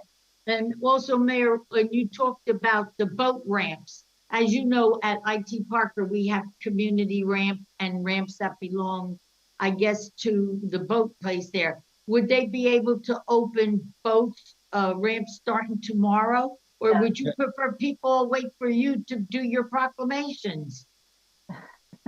I judge it by what you say, not what DeSantis says. This is the problem, and this is one of my concerns and one of the legal issues that I wanted to bring up. The problem is that, and Tom, please correct me if I'm wrong. Now that this order is signed and published by the county, technically, yes, this goes into effect at 12:01 tonight. Okay, so that's correct. We can issue a separate order, but obviously we're not going to get it done right now at this. Right. I mean, we could get something done right now and sign it, but we're not going to have enough notice to the public, quite frankly, as to what we're doing with it. Now, my concern is I have no qualms about being a little stricter on our guidelines because it's specific to our city, and we're allowed to do that. I think we're kind of all looking at the same things right now. I can see nodding heads and whatnot. My fear, quite frankly, is that we have an order that's been issued by the county, and then we, a day later, for example, issue an order that is stricter. It looks like we're going backwards and not forward. And you know, I don't know if that's an issue for anybody. I don't know if that's a problem. I'm coming to you next. It's just something to think about as to whether or not it would be appropriate to do that, or if there was another option, because I know we do still, my orders are still extended through Friday, I believe. So technically the order, the standing order, I think is still good until Friday, or does this county order supersede it? I don't know. We haven't made that analysis yet, because this county order has been discussed on television by all 4 county administrators, and there's an expectation by people who watch these shows that this takes place tomorrow at 12:01. Yeah. So you're running into a really difficult time of us doing something different than Broward County. And I think it gets confusing, and you're going to end up having people that are confused by it, even if we do something stricter. Yes. The vice mayor has her hand up. So I think that's a really valid point about, it reminds me of the early days where before we had county guidance, every city was one by one putting out their little orders and nobody really knew what way was up. But at the same time, I think we do have to take into consideration what Hollywood is doing. So I don't think so much that it's going to look like we're taking a step backwards. I think it's going to look like we're taking a reasonable and measured step forward, because it's addressing the situation that Hollywood has. And I don't want to sound like I'm beating up on Hollywood, because I'm not. But they are our neighboring city, and it has put us into a situation that we can't just gloss over. So I think in making this decision, I think it looks well measured. I think the pool ideas that Commissioner Brandemarty was putting out there were excellent. Allow them to go swimming, but you can't go out there and have your mimosa by the pool. It accomplishes, letting people go out of their house for, frankly, amenities that we're paying for. I pay for my pool that I'm no longer using. You do too. Yes. And there's a lot of people who feel that that's wrong. Of course, we have to balance that against public health and safety, because that's going to be number one. But I think this is a way to move forward and address both of those things. One last thing, please. Sure. Okay. Since you pay for your pool and we all pay for our pools, remember this, though you'll find the people that get there and are not considerate. If you leave out only 10 chairs and you've got 49 residents per building in 5 buildings, they're going to sit there all day long. You're never going to get a chair. And then I don't know what will happen. So I really believe that removing of the furniture is a good answer. Commissioner James? Yes, thank you. I know that it's hard to enforce when we do certain things that are different from the entire county. I know that Chief Captain Marks has stated that, because certain officers respond differently and they want to be consistent in at least everyone that they are servicing. At the same time, I want to remind us how cautious we were initially when we canceled the Art and Seafood Festival, and how much of a discussion we had there about let's still do it, or we took a huge step as a board to say, you know what, we're just going to cut it at the neck right now, and we didn't worry about it, and we benefited in the end. So I'm not on the side of I'm scared what other people are going to think or how they're going to perceive us. I'm on whatever side that we are looking at. It's sort of a hybrid. Exactly what the vice mayor said. It makes sense because we just don't want to have a complete relapse, and we need to be able to measure the data. But again, that's why I'm saying, after we do that, like, how long are we going to measure this data? Who's going to come back to the table and make that decision? Those are the things that need to be, decided. If we're going to decide to move one way or the next, if it's something that is going to involve a decision from all of us, we need to have some form of communication, because I'm not sure if we're going to, view things for I'm not sure how long, Vice Mayor, did you say you wanted to maybe monitor things to see? Because I know it won't be 2 weeks, but I would need to know how we're going to make the decision at that for that week until Hollywood, and I think it's also Lighthouse Point that's holding back as well. I may be wrong about Lighthouse Point. Okay, so but Hollywood is really the one that affects us. So I believe Hollywood is coming online next week, and to take that week and to see how it goes. And I'm fine with waiting for a week as well. I mean, that's not unreasonable. In all honesty, I kind of wish that Broward had. I'm coming to you next. I see you. I kind of wish that we could almost wait to see what happens in Miami-Dade first, because they're the ones that are really pushing this, to be honest. Yes, I agree. So, but you know, it is what it is. And Chief Marks has since sent a, I think Chief Marks did send a little note here, basically said that if anybody sees a violation and we report it, they will go and either take care of it one way or the other, shut it down or what have you. The city manager wants to speak. Well, the other question was an answer after you finish. Oh, how long? Like after the week, how are we going to come back together and assess it as a group? Or is that just something that you are going to discuss? Either way, I think we need to know. I think we kind of do what they're doing in Hollywood, which is the plan is that they're going to hold it until next week, and then next week we go ahead and we start releasing, we start following what the county's order is. A lot can happen in a week. We could end up having a whole new order from the county.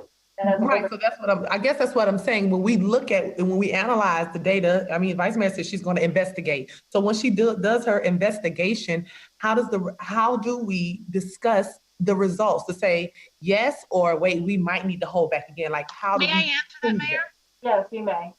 So maybe I should have been more clear. So what I'm thinking is, so we'll have actually 2 different weeks of data. We'll have the first week of whatever we decide here tonight, of maybe some mishmash about the maybe something about letting a park, whatever we decide. So we'll have that to look at. Then we'll have the second week to look at of where everyone's on the same page with Broward. And this is just what I was thinking. So now we're all doing what Broward's doing. The truth is, if this turns out to be a nightmare and there's some sort of second spike, you best believe everyone's going to be ready to walk this back. I don't think the second the mayor is going to hesitate on walking this back if we find that there's been a spike in cases. So I think that discussion that you're talking about will occur at our next commission meeting. Okay. Yeah, that's I think the answer you're looking for. We'll be at the next meeting, and if we decide at so that we won't open until the next meeting. No. Yes, correct. Oh, I'm sorry. Wait, one said no, one said yes. I was under the impression that we were going to kind of do what Hollywood's doing, which is next week. See, no, she's saying a week after Hollywood. Well, look, I'm throwing out different suggestions. I'm okay with that, but I just want us to be consistent and I want to make sure we're communicating the same things. That's all. Well, we're all talking different things. Don't be in a rush to regret.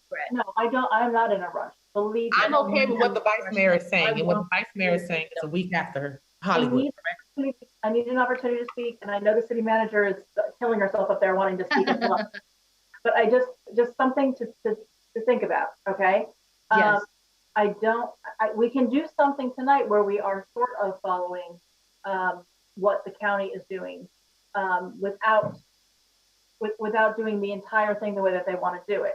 So if we want to just not follow it at all for a week, and then maybe release a couple of things for the next week, I don't know if that would be, or you just want to do nothing for 2 weeks. No. I'm sorry. Maybe I was unclear. I wanted to do something this week so we can gauge compliance, and that would be for this week. And then next week, go online with what Hollywood and the whole rest of Broward County is doing, which is opening up the parks and seeing if that works out. So we would be baby stepping into that. Does that make sense? We're baby stepping into the Broward ordinance. Instead of opening nothing like Hollywood, we're opening a little bit to see how that goes. Okay, and then next week, open up the rest like what the county's doing. Like what the county says. Yeah. Right. Okay, that's what right. I thought. That's what I thought. Okay, that makes sense. City manager, go. So I totally agree with what the Vice Mayor is saying and Commissioner James. I want to remind you guys that you as a commission and this administration was one of the leaders in all of Broward County, be it telework, shutting our parks, shutting down City Hall. And that's why, I think that has greatly contributed to really being able to keep this down in our city. With code compliance and the parking division teaming up, ensuring that people were following the CDC and all the orders. So I really think that we should be very, very careful. And I think a hybrid would be the way to go. Open up our parks for passive usage, for jogging and for walking, and engage that. This is something that I've already discussed with our parks director, and as well with our chief of police. So having this hybrid, I think, is something that we could do. And then take a look at what Hollywood, first thing this morning, the manager emailed me and he said, listen, you're our neighboring city. We've been working close with you. But we're very, very concerned because last Thursday, when all 31 managers met to discuss this, we expected that the county was going to give us at least 3, 4, 5 days to look at an order, not us rushing to all look at an order today. That makes sense. Yeah. We circle back, and as a group, you all discuss this at the May 12th meeting. And I think we do just like a hybrid to keep us really safe, because it's really going to be hard to roll things back after you open it all up. Yeah, it really is crazy. Okay, so I think that's where we start. So we need legal to put together an order. Do we have consensus on this? Are we all good with that? Well, what things, I agree, but I want to know what things are we going to open? Just the passive walkways to the parks? Like, what things are we going to slowly open before next week?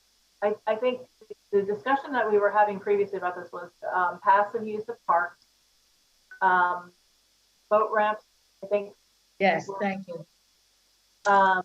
Yes. Golf courses, which doesn't impact us. The issue with the pools, I think we do take away the chairs. Yes. And do that, but what we're going to do, and I talked to Tom about this earlier, what we would need to probably do is, or I'm sorry, is it Tom or Candido? I think Candido is as well. We need to probably have that particular section of the order highlighted and handed out specifically to each of the communities that has that, so that they understand what applies to them and what does not. So this way, because the problem becomes, if we're talking about the sanitizing thing and all of that, they're going to need to assign somebody to do that. So they really need to know that this is what's important to them, or what directly impacts them. So there may be a separate way of notifying them about that. But I think if we're in agreement on those issues, or does anybody have a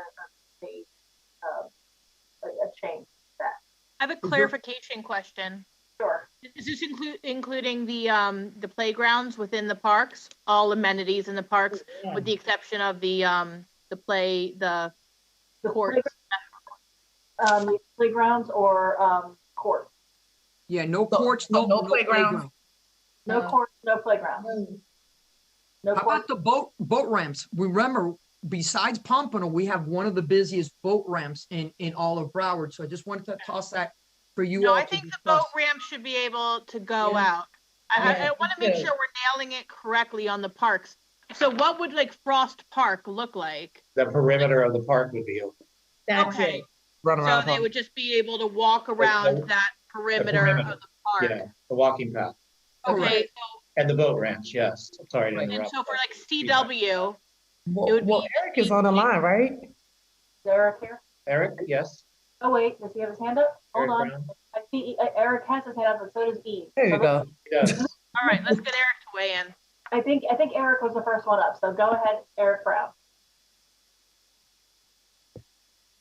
The unmuted. Wait, hold on. You're unmuted. Oh wait, hold on. Yeah, Eric, you're up. Are you there? Go to Eve. Eric, let's go to Eve, and I'll come back to Eric. Eve.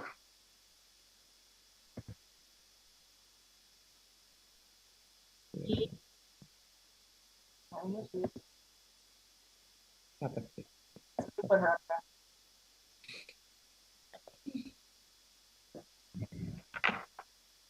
Unmute. Hi, sorry about that. Okay. I just was working on a draft order for you all, and I just sent it to Tom. You may want to look at hours as far as either the boat ramps or the parks, what hours you want to open and close. Mm-hmm. Okay. And as for the pools, I already took out the language about the furniture, to have the furniture removed. and maybe just comply with the Broward County order otherwise as far as disinfecting. What are the hours defaulted as? Yeah, they have suggested hours in there. They only have it, I think, for the marina. They don't necessarily have it for the parks. Well, other parks are passive, so you're literally walking on the exterior of it. So I don't even know if we can really enforce that because someone could be walking down the street to somewhere else. So I don't know if we want to do it for this portion of it when the playground and the courts aren't being utilized, if we really need the hours. Fair enough. Then do you want to do it at all for the marina? Is anything different? No. Mayor, hours are fine. Parker is 6 a.m. to 7 p.m. That includes the boat ramp that belongs to us, the city, and the other boat ramp that is part of where they work their boats and bring them out. Okay. And then Tom, if you have any other issues you'd like to raise. Well, again, the county clearly defaults to cities as to setting hours for the boat ramps and the parks. So you tell us what hours you want for both of those. We're working with the police chief who's there. Somehow he's available. But if you don't want him to be from 6 in the morning, this is for boat ramps, 6 in the morning to 7 at night. That's what they are currently. If you want that to remain. Yeah, because fishermen go out at 6. Okay, well, the way it's set up for daylight to dusk. Okay. Yeah, because of the heat. Boat ramps allow for one boat per launch ramp at a time. Right. We set the hours. Right. No more than 10 people permitted at any time during the launch. Right. During on the water time, and when removing it from the water. And social distancing as well. Then they have different requirements: no rafting of boats. Right. Depending on the size of the boat, how many people can be on the boat. This is all police stuff because they'll have the opportunity to see the boat go in the water. Yeah, I think it's 2 people on a boat at one time only. 25 feet or less, 4 adult passengers plus children, maximum of 6. It's very precise. It's based on the size of the boat. It's also on the size of the boat, if I'm not mistaken. But what's extremely difficult with this entire thing, as the mayor's pointed out and the manager, to be given 4 hours of notice and then tell people, here's what you're going to do. It's terrible. Is just, it's patently unfair to our residents. But we're going to have That's why I said when the mayor's card comes out, her paper, her proclamation, the thing, that's what I go by. Otherwise, you're too confused between the county and the mayor. So I figure let's go by the mayor's. So I think if we just use the county regulations, start in 2 hours, and that's when it starts, 12:01 a.m. It starts in a couple hours. Yeah, I know, but then if we change it, how you going to take away the furniture? We're going to tell people we're going to have to issue an order. It'll take us. It won't be ready by midnight. That's what I mean. Yeah, we'll have to do the best we can. We'll do it as fast as we can to require all these housing developments. No, you can't have street furniture out there, pool furniture. Right. You must remove it all. We're not going to rely on them to take over cleaning, because I don't think they will. I don't either. I just don't think we can trust them. They don't have the ability to do that. They have designees and every. Or the manpower. Yeah, the manpower. So. I have a question for you, Tom. Yeah. In the order issued by the county, I remember seeing a draft earlier that did not indicate anything about no more than 10 people. Is that still in this order, or is it not? Are they limiting it to no more than 10 people, or are they not? Because if they're not, for the pools, 50%, Mayor. No greater than 50% capacity on the pool deck and pool occupancy. That's all it said. Not about the 10 people. Mayor, if I could, the 10 people came from the governor's order, which still hasn't expired. And so there's a conflict in the Broward County order with the governor's order. Right. So if we wanted to be consistent, we should be consistent with the governor's order and require the compliance with the 10. I agree with you. I was thinking, and I think it would be better since we're doing a hybrid version of this. Yes, I think her input was great there. Yeah. I think if we still incorporate no more than 10 people. Yeah. Does anybody disagree? No, just residents only. Right. That's already in the county order. That's okay. All right.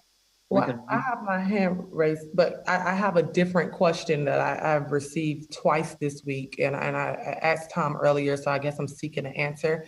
I had because they're still having funerals. People who are dying. I haven't had one yet, but okay. No, there are people still having funerals. And so I was asked a question, if the American Legion Post, I think that's 209 on the west side, could have a repast there. I'm not sure how they've been handling repasts. I haven't been to a funeral yet, but I have been to a viewing, which they just allow anybody to go in there, but they just don't allow you to congregate. You go view the body and then you go home. I'm not sure how they are handling repasts. I have a family member who works with a funeral home that's saying that they are having them. In some churches, you can't have more than 50 people, or I don't know how they're doing it, but I am seeking an answer to give this business an answer on whether or not they can have a repast. And I don't know. We did some research with other cities today to see that funeral homes are clearly essential services, but the idea of having people gather to have food, which is what the repast is, to sit next to each other, I can't recommend that be allowed. It should be no different than a restaurant, which means you can't have people in the same building eating food and sharing food. They'll have to do something other than that, but the risk of all those people together, Commissioner, it's just too high. No, that's fine. I just want to be able to legally tell them something that is not an opinion. They're going to have to practice social distancing in the funeral home when they are visiting and paying their respects. Stay 6 feet away from each other. Cannot congregate, and I would not recommend that they have a place where there's food served together, where they're congregating, because that's what's going to happen is they're going to socialize, and that's what people want to do, but they just can't right now. If I may, it seems that all the different cities are addressing funeral homes differently. Some are requiring compliance with the governor's order of 10, no more than 10. Some are not. And so we may want to clarify that for our city. Right. That's what I'm saying. Everyone is doing something different. So I just wanted to make sure that I knew what we were doing as far as repasts are concerned. Because some of the repasts are at the churches or at the funeral homes. And so if the funeral homes or the churches are deemed essential, then they can have a repast there. I don't know. It's just confusing. What's repast? After the funeral, right? You don't have Shiva. It's something like Shiva, but right after. Shiva? Yeah. It's similar to Shiva, but it's only for one. It's the same day as the service, as the funeral service, and it's right after. Got it. Thank you. So generally, at a separate location. But the risk is people are sitting next to each other, being served food, and that's a risk we cannot recommend to our residents to take. I would agree with that. That serves two purposes. They also do that at pools. Have pizzas delivered. Yeah, well, again, there'll be no place to sit, and we're going to write that in this. We'll put this in the order. That problem. That all the beach furniture has to come off the deck or be put away. All of it. Right. No umbrellas, nothing. No. We need to vote on this? Well, I think it's just getting consensus. It's more a consensus kind of thing, folks. I mean, it's up to you, but it really is a consensus. Yeah. Anybody? Consensus on it, so I think that's good. Eric, are you there, Eric? Can you hear us? I'm trying to unmute him. I think he's good with it. Eric, did you have something you wanted to say? I know you had your hand up earlier and we couldn't get you before. Or just call in. I called him in. I tried to talk him through. He's having microphone issues. Okay. How about just a telephone? These are things that I've already discussed with Eric, so he's good with these things that you all are discussing. Okay, good. Okay.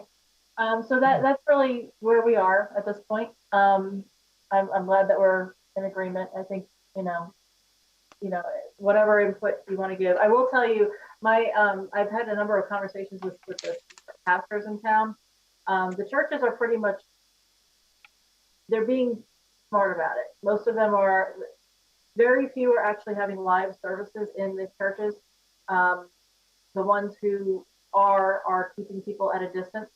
Most are doing online things. Some of them are pre-recorded, some of them are live, but they've been very they don't want to rush back into this. Let's put it that way. The comments that were made to me was that if you do decide to lift the restrictions, we're not going to follow them. We're not going to lift our own restrictions probably for another month after that. So just so you know, that was one of the issues I know was mentioned before. So they're taking it very seriously as well. Okay, if I can summarize, Mayor and Commission, I think what we're trying to do is do everything the county has proposed for parks, everything, unless we have set hours. Our hours won't be any different. I think we set our own hours.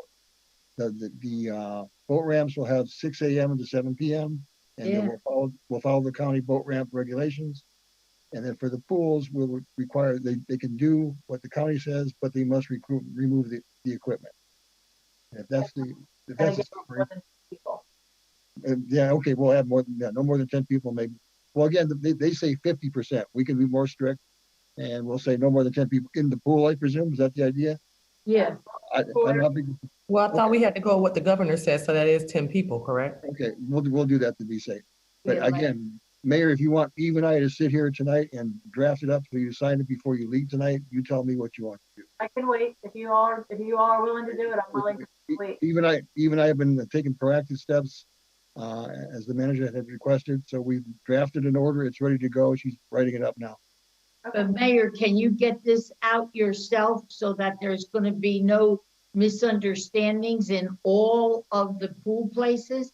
I'm not going to get it out myself personally, but I will sign it and we will have it distributed through city clerk or whomever. And then I guess we'll have to have code. That's what they usually do, right? They go and they distribute it. Well, code has been very good and Candido's been right there with code. So I'm not worried about if there's a violation because they're right on it. They've been really good. And we've had a lot of violations of work without permits and Candido's been making sure that the code is enforcing all of the violations and about unessential work being done. Because I'll tell you, most of you got a house. Maybe 3 of us got a condo, that's all. But when you're in your condo and you're being tortured by non-essential work and yet you can't go out because they're saying stay inside, it's been unbearable. And thank God, kudos to Candido for being sure that code is enforcing the violations. Yep. Okay, so then tomorrow, I guess code can do that. Go ahead, city manager, you have your hand up? Yes, I just wanted to let you know I was communicating with Candido. Code will be ready to go to print out all those orders. Tom, I just want to make sure that the language for parks states the passive use only. Yes, yes. Thank you. Even I am prepared to do that. We're going to do it now. I will have to ask Tom Schneider to send over Angel so that the thing can be filed properly as required by state law. I'll stay here to sign it. Eve will send it to me. We'll massage it. I'll work with the mayor to finalize it. We'll do it before we leave the building. I don't want to drag her out of bed to come over here. It can't be effective unless they have a clerk sign it. Okay. So, Tom, the clerk does not sign the document. It's only when it's filing. It's filing though, right? It's filed, yes. It has to be filed by a clerk. You could fill in that information. Okay. When can I have a senior meeting? I knew that would go anywhere. You can do a Zoom meeting or something. That would work. No, I can't. Too many people. I can't even set up that many. Okay. And are we going to get off this subject? And yeah, you want to go back to your agenda?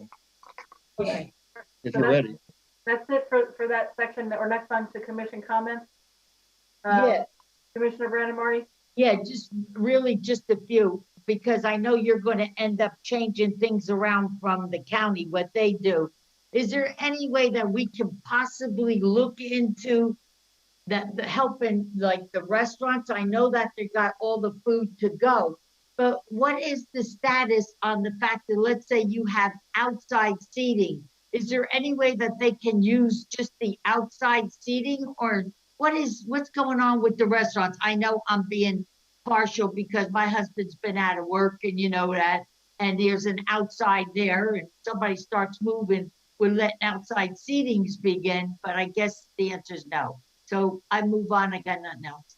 Okay, I would say Commissioner Brandon Marty, in response to that, there has been discussion about the restaurants and so forth, but this is going to be a slow process as far as rolling back different requirements, and more likely than not, when they do eventually open restaurants, one of the suggestions actually that I actually made was outside seating first. Yes. Also reducing it, but also they'll reduce the the volume to either 25% or 50% as well, and and everybody will still have to wear masks.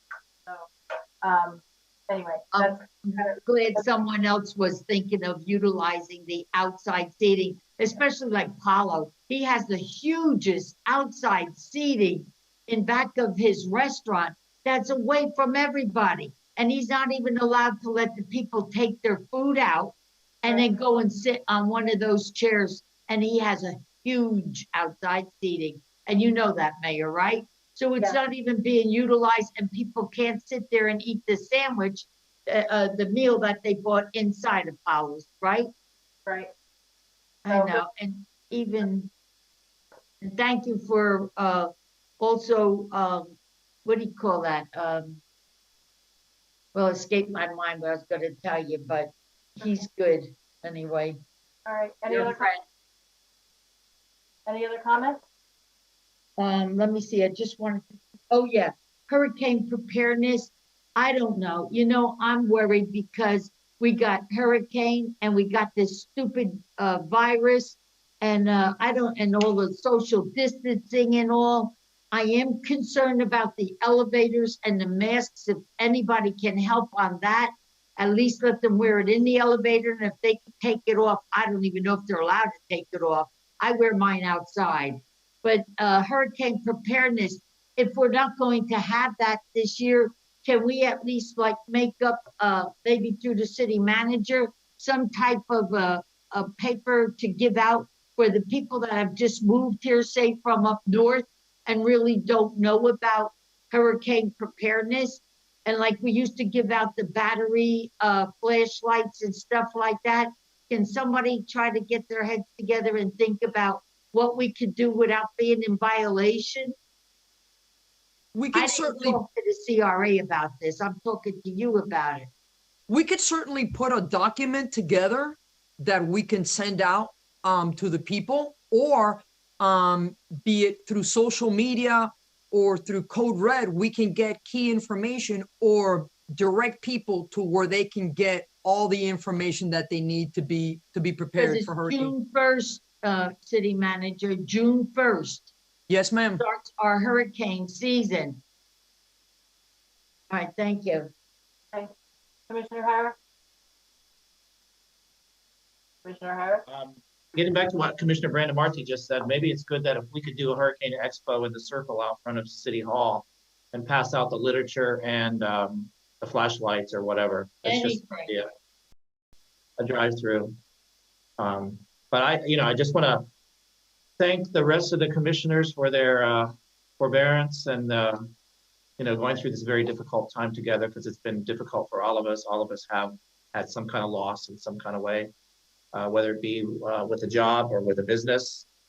And through this time of uncertainty, we can only succeed if, through our determination and our collaboration. So I thank everybody for their collaboration, and we'll get through this together, and hopefully we'll be better on the other side because of it. So thanks for all the communication and the text and the emails and keeping everybody informed. So it's how we're going to get through this, and I appreciate everyone and their phone calls. And even now, I got a text from one of the directors at one of the pools in one of the condominiums, and they're already removing the furniture tonight so they can be ready and in compliance for tomorrow. So that's all.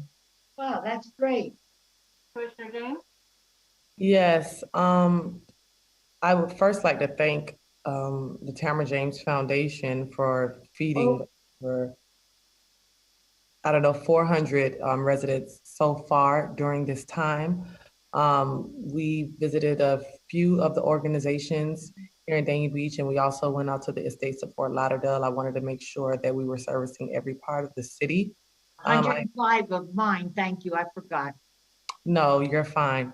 You're fine. I would just ask, because I'm not sure if the city is reaching out to any local organizations like within the city to see what resources they may have. I would ask that we keep it non-political and that we work together. There are certain guidelines that you can't campaign at nonprofits.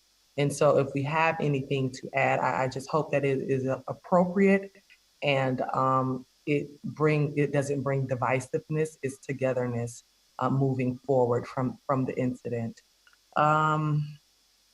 And speaking of that, I also want to thank again staff. I thanked them earlier, but thank staff who gave me their answers to my questions on my virtual town hall. It was a big hit. We had a lot of people that called in. I want to thank the Congresswoman and the school board member and the Broward County Mayor for being on that meeting. I'm sure you all were aware 2 hours before I was told that city staff had to pull out. I really don't like how it was handled. However, it was still it was still a very productive meeting. So I'm happy for the residents and thank the residents who emailed their questions and were a part of that. I do want to speak briefly on the workshop that I missed. A significant amount of the time was spent discussing me, and there were some things that were inaccurate that I would like to publicly correct. So Tom called me and he said he was requesting that although I have already said an email 3 times, and I never got a correspondence even acknowledging me saying that I was sitting in the chamber. All of a sudden, Tom is saying that, oh, well, the reason why we need to, you can't be in there is because Commissioner Brandon Marty invited me to the meeting and we are the most vulnerable. And so I want to make sure that it's just us there. Listen, if that was really the case, at the end of the day, I've just seen people go in and out of Tom's office. So my comment was, no, you're not necessarily the most vulnerable. African Americans are too. And I know you guys think I'm young, I don't have any pre-existing conditions. And so my request was unreasonable. You guys don't know anything about my health. You don't know anything about my kidney reflux that I have. You don't know anything about the asthma that I have. So to make certain assumptions, I think is very irresponsible. And you guys basically had a conversation as if it wasn't being recorded. And I think I expect higher, especially from the city attorney, to say some of the things that he said as if you were talking on the phone. I'm sure you don't come in here and say every conversation that you have with other people, you don't disclose every single thing about that. So I just would be cautious. I didn't say that my pre-existing condition was that I was Black, but if you look on CNN, if you look at ABC, if you look at all these different news outlets, African Americans, are some of the most vulnerable because they do have pre-existing conditions. And if it was just about people not staying in the same place, I wouldn't have saw 3 people in one place. I wouldn't see 2 people in a conference room with no masks on. I can go on and on. But at the end of the day, we're getting past it. I just wanted to address it because a lot of it was addressed and I was not there. And so I did not have, the opportunity to make my comments back to it. So for the last thing with the nonprofits, I'm not sure, again, if we have reached out to the local nonprofits that are within Dania Beach to see if they may be able to assist or volunteer or help with any of the upcoming efforts. I know that the Morris Goldwire Foundation said someone from the city called Feeding South Florida and said that there was a complaint against them. I have no idea what he's talking about. I don't even have their information or the contact information. However, I am in support of any nonprofit giving back to the city.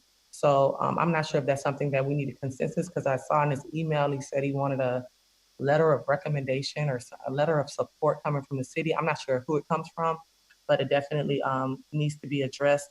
And the last thing, I don't know if I need to wait till the city manager's report or address it now about the bulk trash pickup. I know she mentioned these things to us a few months before and it never came forward. I'm not sure. I guess I'll say my concerns now so that we can take those into consideration. Although it'll help us get more trash off the street, there will never be a time where we don't see trash on the street. So when we think about bulk pickup, leading up to bulk pickup, we have mattresses and all kinds of things that are out there for at least a week because people are getting geared up for bulk trash pickup. And I'm concerned that if you make more than one bulk pickup time or date, that now we won't be concerned about the 1.5 weeks that we have trash sitting on our, what do you call it, swells and things like that. You'll have it twice a month. So it's just something for us to consider. While we are doing a great job beautifying our city, we need to really take into account the effects of doing an additional day. I understand the benefits from it, but we also need to pay attention of how it's going to make our city look. And that concludes my comments. Thank you. If I may, in response to the commission, I want to apologize for any missteps or misstatements that I made about our conversation. That would be my fault, and I would apologize in front of the commission and you directly, Commissioner. No problem. I appreciate it. Vice Mayor? I'll keep mine really quick since it's getting so late. It's really good to see everyone tonight. I think we had overall a pretty good meeting, and aside from a few technical glitches, I'm glad we were all able to have a conversation about what's going on. To Commissioner James's point, I do think with such different personalities and viewpoints, there's great value in us coming together and collaborating on some of the solutions, like we did on the policy earlier on, and then the response to the reopening ordinance. I think everyone kind of contributed some valuable insight. So I'm glad that we are able to do that and come together and really come up with some great solutions. I'm proud of what the city's done. We continue to have one of the lowest reported rates of COVID-19 in Broward County for our population. That's really quite remarkable. I still think all of you, I would request that at any opportunity you have to get in someone's ear, please push testing, testing, testing. I think that testing is one of the most important things that our city and our county can do to continue to keep us on the right side of this curve. That's all the more reason why we are also pushing the census, because as part of the way that you have the influence is by having the numbers, and being a city of 36,000 is going to be very different than being a city of 40,000 or more. So anytime you have an opportunity, please continue to let our county and state leaders know that we would love to be a testing site. We would love to work with them and partner with them on that. And that's all I have. It was really great to see everyone. Good night. Very, very brief. To your comment, Vice Mayor, every single person that I have spoken with, I have mentioned testing. I've spoken to, I think, all of our representatives in Florida, in Tallahassee, and several in Washington. And I have made a point of talking about that we can be a testing center, and we have the location, we have the ability. We might need a little help with the resources, but other than that it would be available. And I have brought that up on every single occasion, and it is something, if we can be a testing site for the actual testing to determine if somebody has this or not, maybe for the antibodies, and then maybe do a blood drive at the same time for people that are tested, positive for the antibodies and can donate plasma, and do it as a one-stop shopping kind of place.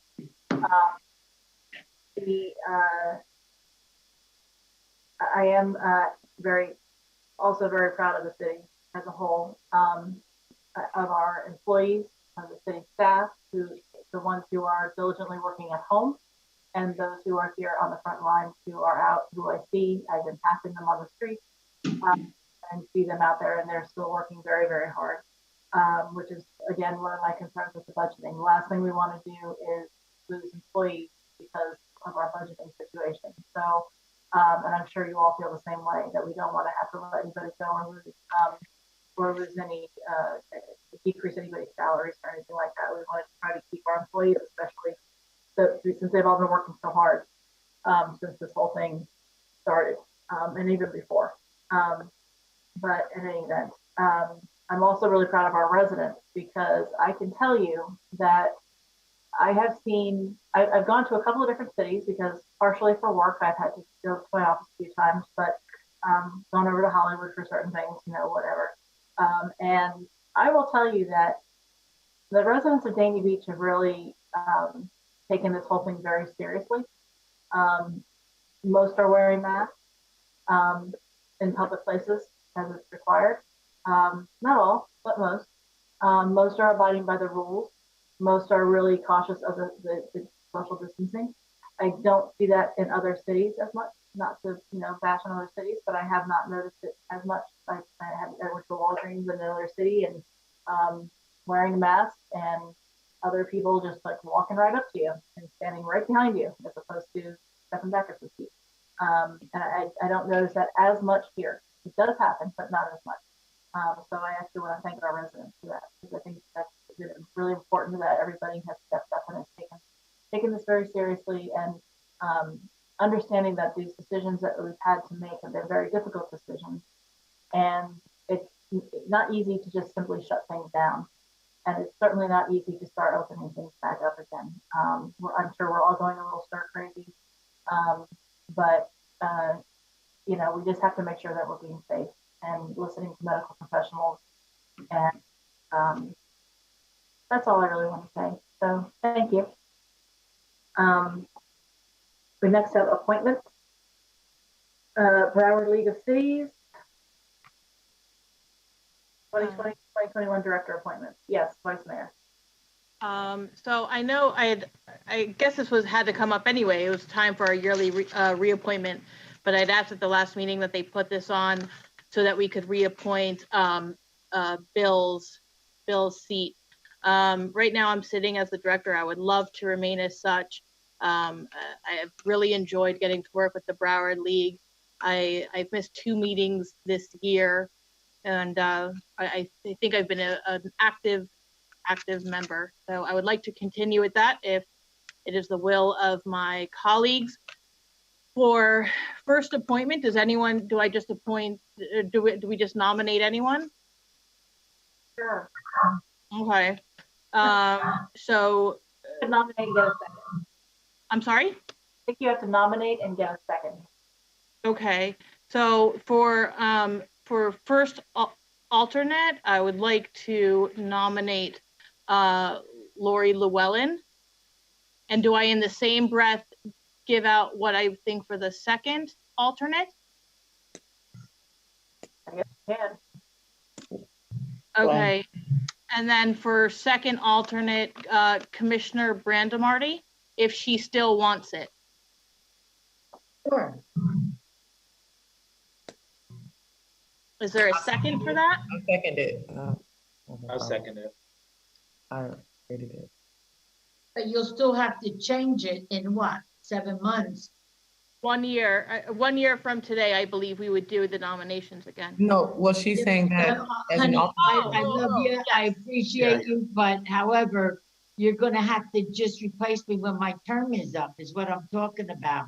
So if you don't care, I'll keep it till then. If you feel that it's silly, then just change it now. Commissioner James, did you have any interest in serving? Well, can you self-appoint? Because I can appoint you. What?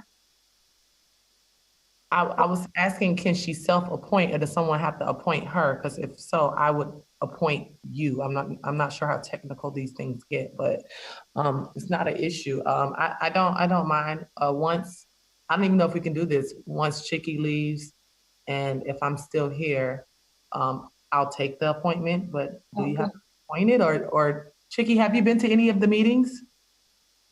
No. Okay, so I've never had to go. I'll do the second alternate. And then, because I have more of a likely chance that I'll still be here, and she for sure is turned out, so doesn't make sense. That's fine. So is there a second for those, for that lineup? I second it. Okay. Do we call the roll on that? Sure. Okay, sure. Commissioner Brandemart? Yes. Commissioner Harris? Yes. Commissioner James? Yes. Vice Mayor Ottman? Yes. Mayor Llewellyn? Yes. Motion carries 5-0. Okay. Complete Count Advisory Committee. Will we be sunsetting that board? Yeah, after the census is over. Until the census is over. Have they extended the time for that yet? It's supposed to end in August, you know? Right. It's going to be an extension? I don't know. Yes, I'm sorry, it wasn't a question. Okay. It's going to be an extension, but is it realistic that we're going to, at this point, be soliciting residents for that board and that board's going to be meeting virtually or otherwise? We did have one inquiry and one request to be seated on that board. Her name is Mia Kalava. So I would like to appoint her, and then I'll give the information to the clerk. So as far as sunsetting that, I'm not sure what the procedure is. Mayor, if I could offer this, if I recall the resolution creating the committee, will expire October 31, 2020. Okay. Okay. So we have one appointment. Anybody else? Because we had Vice Mayor, you still have one appointment. Commissioner Brandon Marty has two. Commissioner Harris now has one since he named somebody, and Commissioner James has one. Did we reach out to the lady from the Hispanic Vote who was the liaison for these types of things with cities who are struggling to put people on the complete count committee? It was some time ago. I don't know who was going to do that. I have not. I think I gave her information. Did I give her information to you, Anna? I gave her information to someone at a commission meeting when I spoke about it. But I she as a matter of fact, she reached out to us, and Jamie met with her, and she said that if at any point we needed, her assistance, that she would be more than glad to help us. I think we need it. We've been months and months without. We have not a lot of people on the board, so I definitely think we should utilize that if we need any additional resources to help us with this. I don't think we should turn away. You got it. Absolutely. All right, so do we want to move to approve? I make a motion to approve the appointment. I'll second it. All in favor? Aye. Aye. Opposed? We also have Commissioner Harris has an open position on the Creative Arts Council. I have no one. I have no one. The General Employees Pension Board. Does anybody have any suggestions? I keep being told about somebody, but I have yet to see her resume come in, and I know it's a requirement for that one and the fire pension board, police and fire pension. Can Bill, would you want me to help you with that? With finding somebody? Because there's a girl named Sandy. I don't know if she's already on it though. Who moved into my development. That's Sandy. She's already on it. Yeah, she's already on it. But yeah, she's great. Yeah, she's great. Good choice. Okay. Vice Mayor Odman, Green Advisory Board. No, I haven't been soliciting anyone or receiving any. Okay, so we'll hold up on those. I'll make another couple phone calls about the pension board. It's not like they're meeting right now anyway, unfortunately. Maybe they can do some virtual meetings. See where that goes. Okay, administrative report, city manager. Yes, thank you, Mayor, Commissioners. So during the first week of March, continuing to take proactive efforts to prepare for the COVID, we contracted a company. As you know, we only had one individual cleaning 3 different facilities. So we're going to be coming back to ratify this at the next commission meeting. And additionally, we created a partnership between code compliance and the parking team. And that has really helped us in regards to ensuring that everyone was adhering to the orders for COVID. And this is a 7-day operation. It's been going on from 8 a.m. To 8 p.m. Monday through Sunday. Additionally, on the week of the 17th, there was a partnership with Broward County Schools, the United Way, PDQ Restaurants, Dana Beach Parks and Recreation, and Bishop Scott of St. Ruth Missionary Baptist Church. And that week, we served over 475 meals, breakfast and lunch to youth and any family members that came with them. So we're very, very proud of that effort. Additionally, we wanted to report today that we worked to receive $18,500 in donations. And Friday, May 8th, we're going to be having, in conjunction with the Dana Beach Casino and the partnership with the Redland Ahead via the Adopt a Box initiative, we will be able to pass out 740 20-pound boxes of fresh fruits and vegetables here in our community. So we're very excited that we've been able to raise $18,500 for this effort.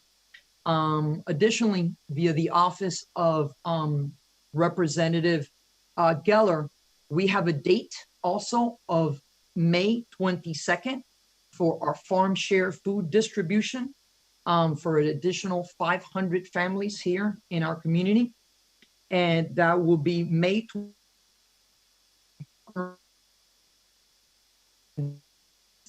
a.m.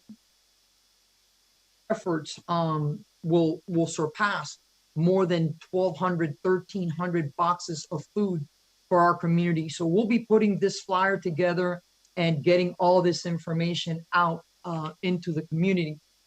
We're also in the queue with Feeding South Florida.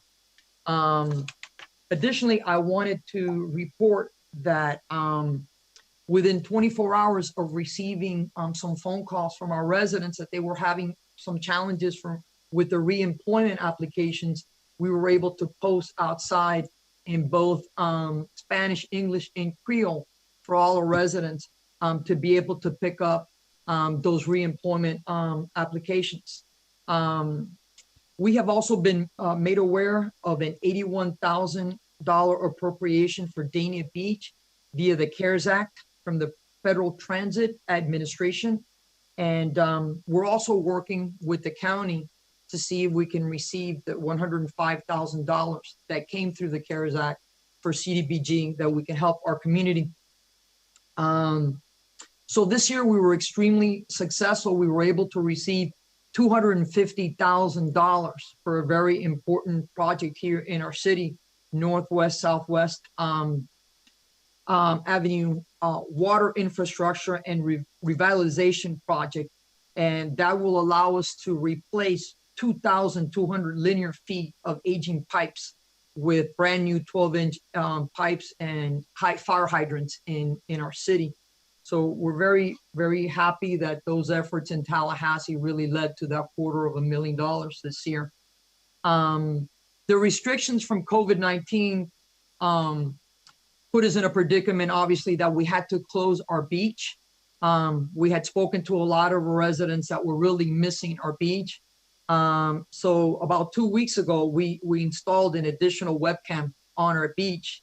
So our beaches are live from sunrise to sunset for all our residents to enjoy. We believe that this additional bulk trash pickup that you passed tonight will really go a long way, because since people have been at home, they've been doing a lot of spring cleaning. And they're really happy that we're putting this forward. And additionally, this would allow residents to be able to trim their trees and be able to take advantage of this additional pickup in our community. You know, all our department directors in every manager's report since I've been here really provide detailed information on the great work that is happening here in our city. So I hope that you're reading these. We're also going to upload them on the city's webpage so all our residents can see the tremendous work of our entire city team. We also, since the onset of COVID-19, established a customer service hotline that is available Monday through Friday from 8 a.m.